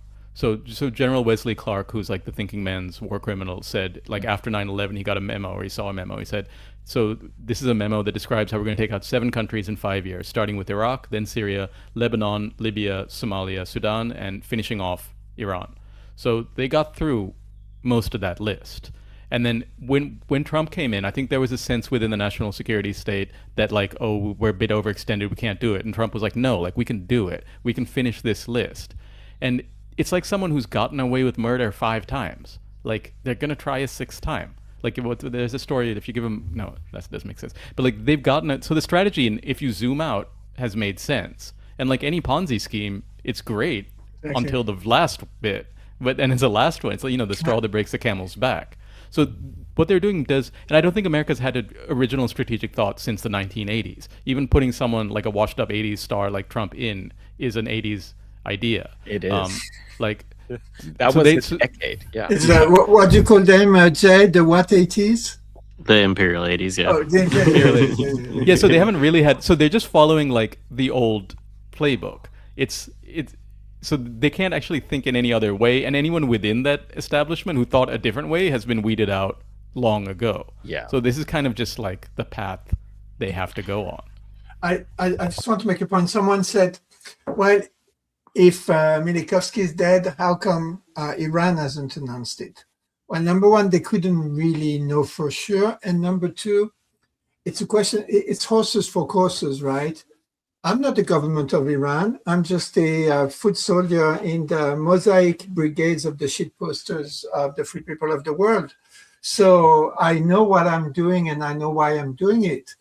It doesn't matter at the end of the day whether he actually truly turns out to have been on some kind of cunning plan to put out AI for a while, maybe as operation for his prostate or whatever. I have no idea what could happen.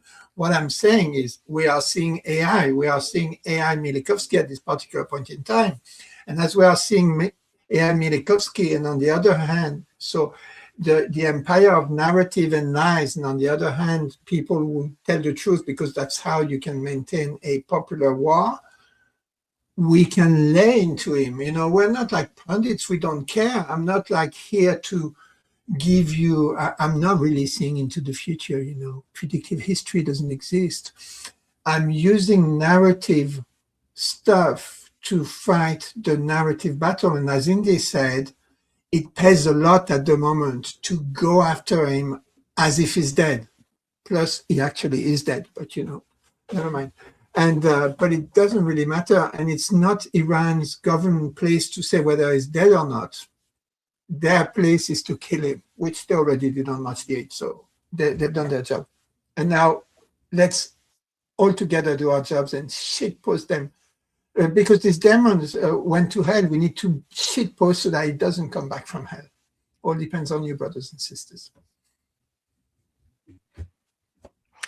Yeah, I mean, shitpost away. But to go back to what you were saying, Indi, yeah, I mean, I don't disagree. And I mean, I think a big part of it, honestly, is that I think Israel was quite high on its own supply of feeling like it had many successes post October 7th against the overall axis of resistance, and thought, let's just take out the head of the snake, essentially, to use how they would think about it, right? And I think for Trump, there's probably that logic. There's probably people who also understand the rise of China, right? And think, if we could severely if we could somehow either get Iran into the Israeli-US orbit, which seems like a fevered, like to think that, I think requires an incredible supremacist's brain, to just think that you can pummel people into, coming to you. But to go back to Qadri, Benji, who you've brought up a few times, like, this is part of the logic of the accumulation of waste, right? Is that if you beat people down enough, they reach a point where they have no other choice. And I mean, even in talking to Abdul Jawad, like, one of the things that he wanted to hedge on a little bit, right, is that resistance actors do have to make choices that sometimes come in the form of, okay, how can we take a break? How can we keep going? How can we, and then sometimes they start to believe, rather than just, I can't remember the two frames he uses, but one is basically sort of the PA, right? Where the PLO becomes the PA, right? And it actually internalizes the logic, right? It actually really becomes Zionist in its own way, right? Because it just internalizes it to such a degree that it just becomes an apparatus of repression, but it tells itself that it is doing the thing that is good for the Palestinian people, essentially, right? And he was sort of saying there's another logic, right? Which is, we need to, give our people some breathing room, right? Gaza right now, right? We need to, hopefully get to a place where we can rebuild. We need to figure out some intermediate, and this might come with some technocratic elements of it. It might come with some level of disarmament, but how do you engage in that dance, right, without internalizing the logics of it so that you preserve the capacity to continue your resistance, right? And I think that that's always something that, we do have to be wary of, is that obviously throughout all of this, these populations are taking the brunt of just, and the empire and the Zionist entity, like, they don't care, right, about human lives. They want to destroy as much as possible.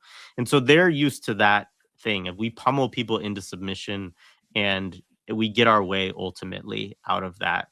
But I don't think that, I don't see it going that way. I really don't right now. And it seems quite the opposite, that they've really put themselves in a position where they don't really know. They're really trying to figure out, how do we get an exit ramp here?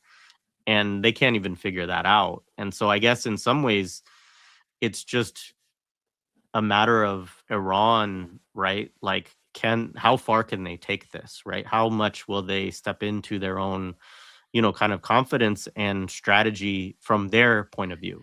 Their strategy, I think, is what's really important at this point.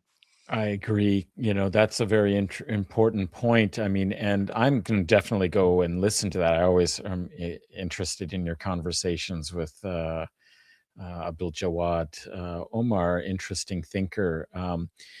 But that kind of problem of the day after thinking and reproducing some of the Zionist logic in a framework that is somewhat defeatist in attempting to be realistic and kind of dwelling upon, and you can understand, the costs of resistance, but dwelling on those costs in a way to generate, some pathway out is exactly what, the discussion, the reason for the document that we discussed with Lara and I, with Dr. Ghassan Abu Sitta, one of the authors of a collective of this, document toward a revolutionary charter for comprehensive liberation, because that's exactly what he was noticing among Arab intellectuals that want to normalize or abandon resistance because it's enough already, and we have to think about some way where we could rebuild and have some relief. And so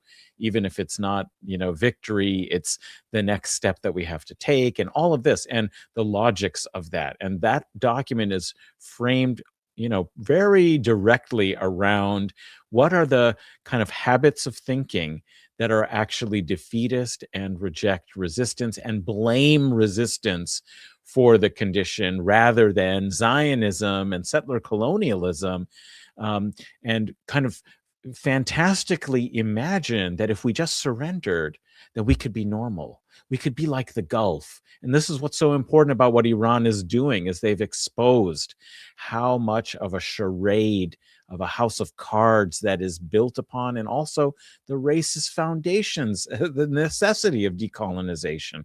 And everything that they've been doing has been to demonstrate that resistance is a requirement. It is not the condition that produces these circumstances. The Zionist settler colonial entity, the white empire, or the Epstein Empire, is planning on destroying us. And it's not that you can surrender to it and hope to kind of escape. And so this is what this document. So I'm interested in that conversation that you had, and also wondering and encouraging people to go check out this discussion with Dr. Ghassan Abu Sitta, and on either Psychic Militancy or this channel. But above all, go read that charter. It's been translated into English. Its initial audience, of course, was for, an Arabic speaking audience, but also for diasporic and solidaristic communities. So go check that out, because I think it raises a lot. What's the name of that document? Al-Akbar. It's in Al-Akbar. It's the one we're going to discuss on our live stream on Monday. Oh, great. Good. Okay, I should have done that. I think I sent you the link. The link is in the chat. You have until Monday. I'll post it for listeners again, for the audience, and also for Indi. He can grab the link and prepare. But I think on that point, I like to make it like on the humorous side of the spectrum, and through the great fine art of shitposting. But what we are saying is there is no room to be a comprador anymore. There is no room to be a PA anymore. There is no room. There is no intellectual room. There is no philosophical room. There is no moral room. There is no strategic room. There is no system of meaning to be part of that death machine anymore. I mean, you're basically standing up to Jonestown is what you're doing if you're part of it. And everybody knows, it's like the only thing I'm still going to quote from Leonard Cohen, since I learned that he finished his life as I think he was a stan of Feigl, one of the worst ideologues of, genocidal Zionism. But everybody knows, and you can't, like, India has been putting this thing across, and we need to understand what it means. It doesn't pass the auntie test anymore. You can't go to your family Sunday lunch, and when your auntie asks, so what are you doing with your life? Well, you see, I'm actually a servant of a bunch of flesh-eating, baby-bothering, cod satanists. But the pay's good. It's just not going to fly. And this is something that is very deep, because we humans are narrative creatures. We live inside systems of meaning that make everything we think, we imagine, we remember, we do, we desire, we dream logical, rational from inside the system. And we are at a point of inflection where the imperialist system of meaning is cracking, is not somewhere, a place in which you can live anymore. And they think they are going to keep us there through their AI dystopia. But their AI dystopia is based on bullshit. It's based on the idea that with enough computing power, you can actually create intelligence, which is complete nonsense. So the whole thing is collapsing, and most of us feel it in our bones. We know we can't continue living in this way. People know it all over the globe. And this is the moment. And the way we push forward to this moment in the places we occupy is through humor, through shitposting, through showing the madness that is, it used to be called capitalist realism, but it's really genocidal imperialist realism, that this is what is real, this is what is rational because it is real. And we've spoken about philosophy, and I want to quote a great philosopher who said that there's an old saying in Schelling, I know it's in Hegel, probably in Schelling, that all great world historic facts and personages appear, so to speak, twice. He forgot to add the first thing as a tragedy, the second time as it's funny if it happens again. That was my George Bush imitation. Yeah, well, I just want to remind everybody, maybe as we're moving towards maybe a final round of discussion, and of course, we always like to end with some uplifting videos as a flourish, and I think we've got a few candidates here in the queue, but just like the stream now while you have a chance, share it, get it out there, and also, if you can, just a final reminder really about supporting the Samir project. Let's see if we can boost the Ramadan campaign. We're in Eid, we're celebrating. This is a wonderful chance to be here together, but let's not forget, we can never forget people of Gaza and what they've been enduring. So let's see if we can give them a boost. The link has been in the chat a couple times, and I'll throw it in there again, please, before we complete our discussions for the 8th Iran versus the Epstein Empire, unsanctioning your heart. Make sure to unsanction your heart as well, if you can, and make a contribution. But just wondering, if people have some kind of final thoughts on our discussion today that they want to begin to close with. And Indi, I think you were about ready to come in, so I'm going to pass things over to you. So I think we've sort of crossed a Rubicon in terms of resistance. For a long time, resistance was the right thing to do morally, and they had the moral high ground. But now it's becoming obviously the right thing to do militarily and the right thing to do materially. So what Iran is opposing is different from imperial losses in Vietnam or Afghanistan. America and the empire has not been able to set foot in Iran. And Iran is actually imposing conditions and sovereignty on a global scale. And for a long time, look, the US empire, or the white empire, could have gone on for a long time. People would have happily traded in dollars. People would have treated them as even elder statesmen. They would have given them much better treatment than they deserve, like the British after the British Empire. But I think it's like someone who's only ever raped. Like, they can't conceive of normal intercourse. They can't conceive of normal trade. So they've never been on a date. They just don't know how to do anything else. So they could have continued for another 50, 80 years. But now it's reaching a point where de-dollarization is not, it's becoming the easier choice. So with Iran, for us in the South, it's becoming, look, we're not brave, I'm ashamed to say. But now it's becoming the easier choice to just trade with Iran in yuan. And we're not doing that out of a particular moral principle. It's a material principle. And that's a big shift. And that's a big strategic victory. You could say that empire has been losing every war, and they have, but those are sort of tactical losses in terms of their global strategy of mess stuff up and make money. That's been working. But now you're seeing a great strategic shift, and it's being imposed by Iran as the leader of the free world, I would say. The necessity of resistance. Excellent points. Benji, wondering if you have any thoughts. If I can just speak last, because I want to introduce the final video when I do, and I'll be very short. So if anyone else wants to conclude, I'll just pass. Sure. Yeah. Well, thank you all for this conversation and for the work that you continue to do with these streams. Yeah, I mean, I think Indi really hit it. I mean, this is something quite different, and it sets a new example, for the world in terms of resisting empire and imposing costs. And I just also the whole question of U.S. military architecture in the region, the relationships in the region.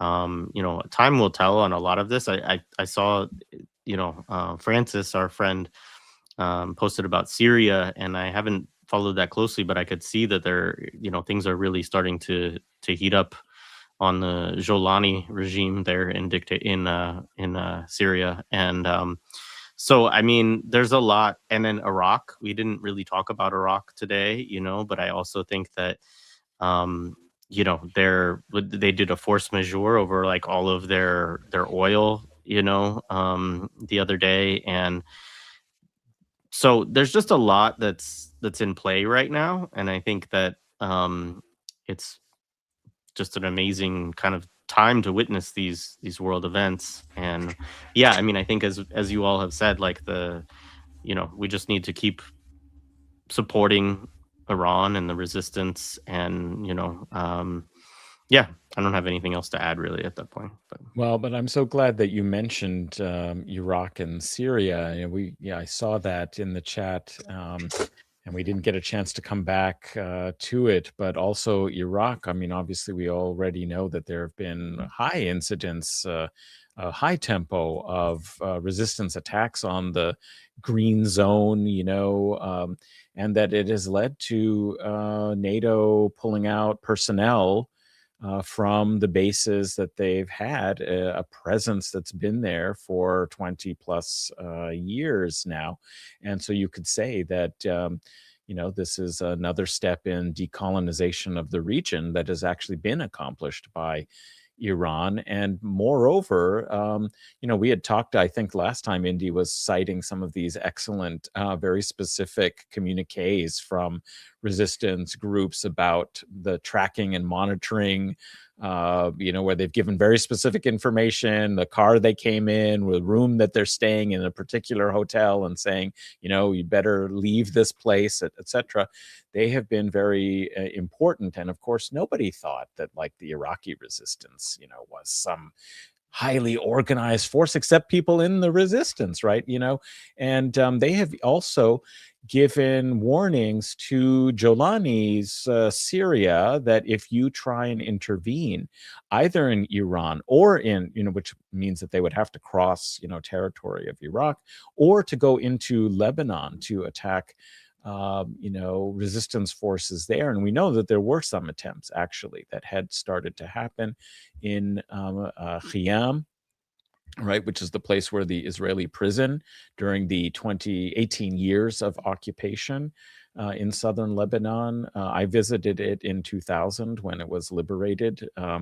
And it was sort of like almost like a museum of the resistance about the brutal nature and torture that had been taking place in that facility. They came through there because it's very close to the Syrian border, but were repelled.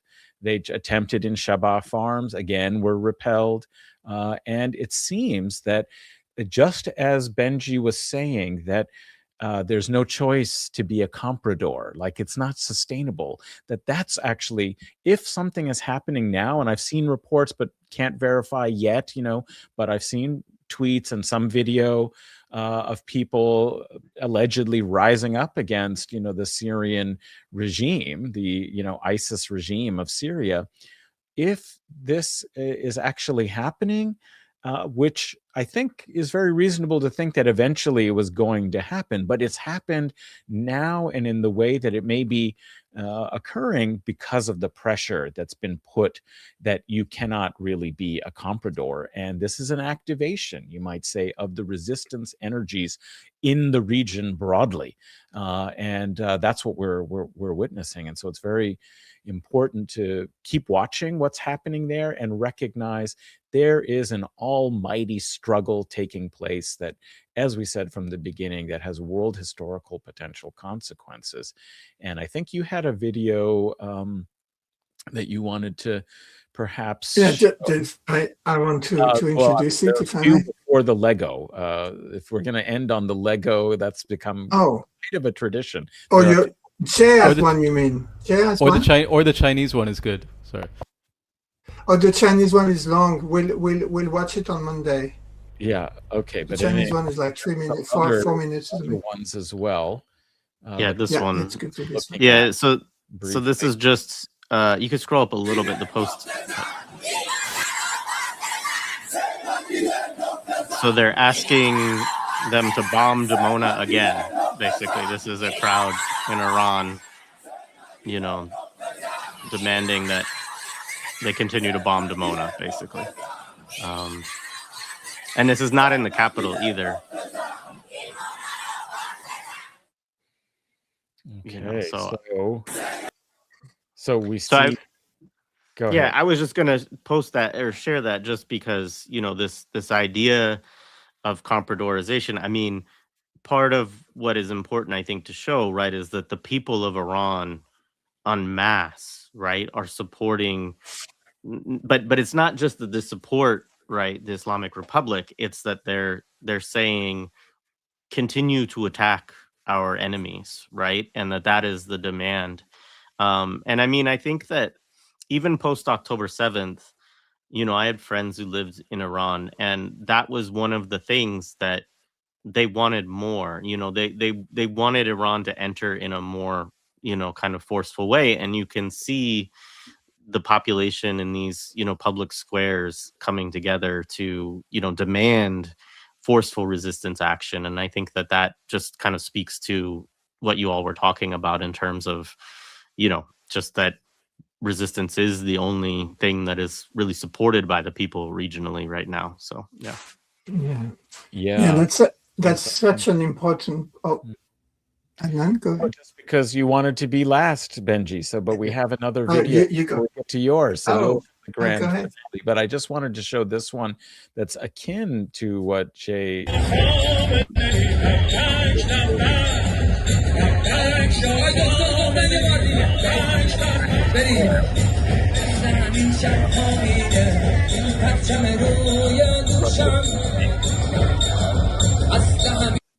This is in the heart of Iran, and the reason why I wanted to show this one, you can see.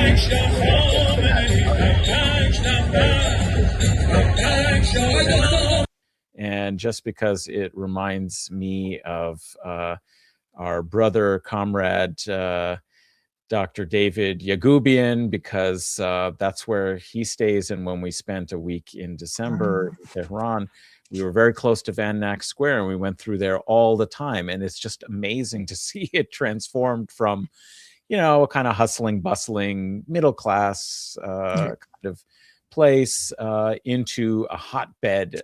There you see of resistance energy. It's just amazing. And who wouldn't want to be there in that kind of festive atmosphere? It's Eid, they're out celebrating. This is Eid, and we wanted to kind of bring some flavor of that. He sent me that video earlier today, and it just brought back a lot of connection and feeling for it. And I wanted to share that, and also to just say hi to Dave, who's, been busy. We hope he'll be able to come back at some point soon. But we're thinking of you, and we're thinking of the people of Iran in these moments. So, Benji, over to you. Yeah. So start with the image I have there, and someone in the chat is, their brain is still infected by the white supremacy, and one version of white supremacy is, of course, the empire controls everything and is behind everything. And so October the 7th was a Mossad operation, was a Shin Bet op. It was organized by Milikovsky himself when he was still of this world, and all the rest of it. This, brothers and sisters, is a version. It looks like a kind of, streetwise version of white supremacy, but it's a version of white supremacy because basically it's saying, well, only the imperial managers have agency, as the liberals like to use this term, in this world. But the resistance can't have its own plans. It has to be some kind of a scheme because the white man is in control of everything. So we have a hell of a lot of ways to go. And also, as on the left, we've been raised to consider Iran as a reactionary society. We even call it a theocracy or what have you. Of course, today, if it's a choice between a cod demonocracy and a theocracy, maybe. But my brother, Indi, put out this post on Twitter, which I turned into a meme, that Twitter labeled as AI. It's not AI, I made it with Canva or whatever. And he said, for everybody that talk about dismantling capitalism, Iran is doing it. And so I added the prove me wrong thing, because we need to understand what's going on. Like the mass mobilization in Iran is like no country has ever seen, I don't think. And yes, it is bringing capitalism down. How? Well, it's conducting the greatest and maybe the final decolonial anti-imperialist counter-offensive since Operation Bagration that went from Kursk all the way in eastern Ukraine all the way to Berlin, right? And this is something like this that we are seeing. I've been a revolutionary since anti-imperialist since I was 10 years old, so like 52 years old.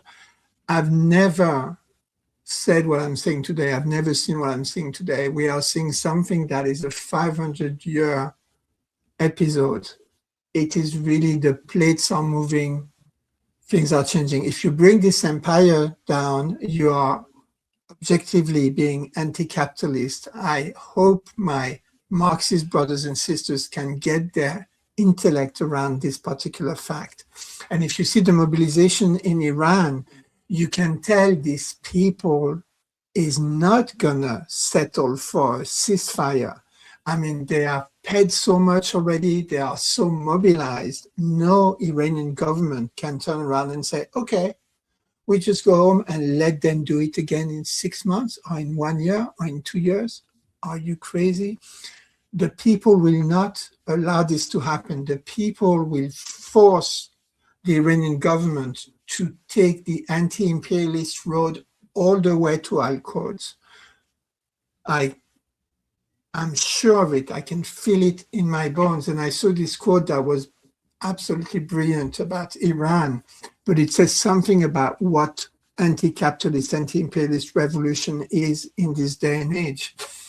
And it's in the world, when war breaks out, the officials worry about the resilience of the people, but in Iran, it's the opposite. During wartime, the people worry about the resilience of the officials. So this is an account on Twitter called Hamid Rasai who posted this.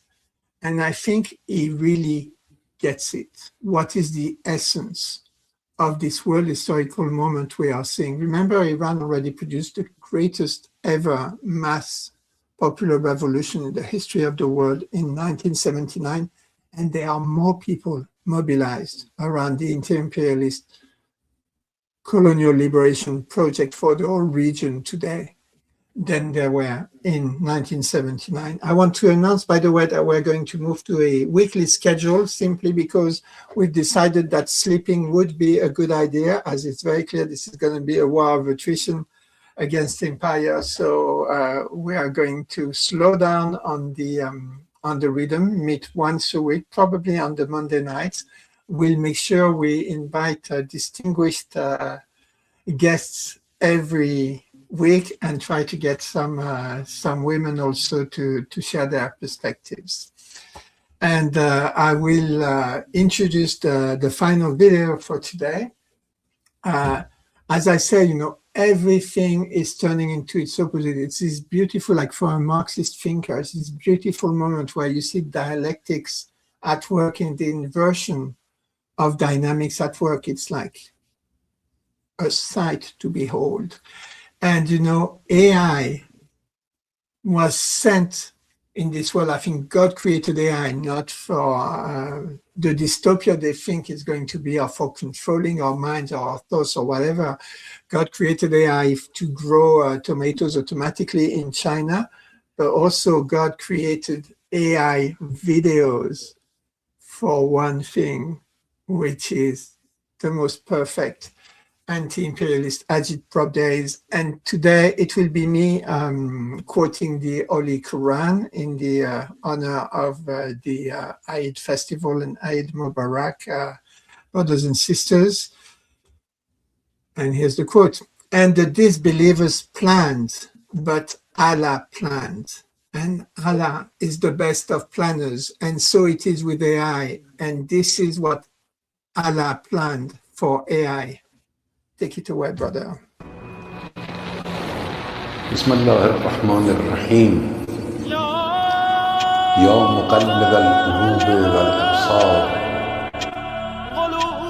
يا مدبر الليل والنهار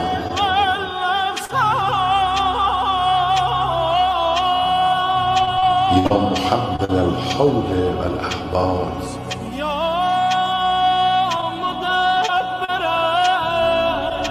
حول حالنا إلى أحسن الحال.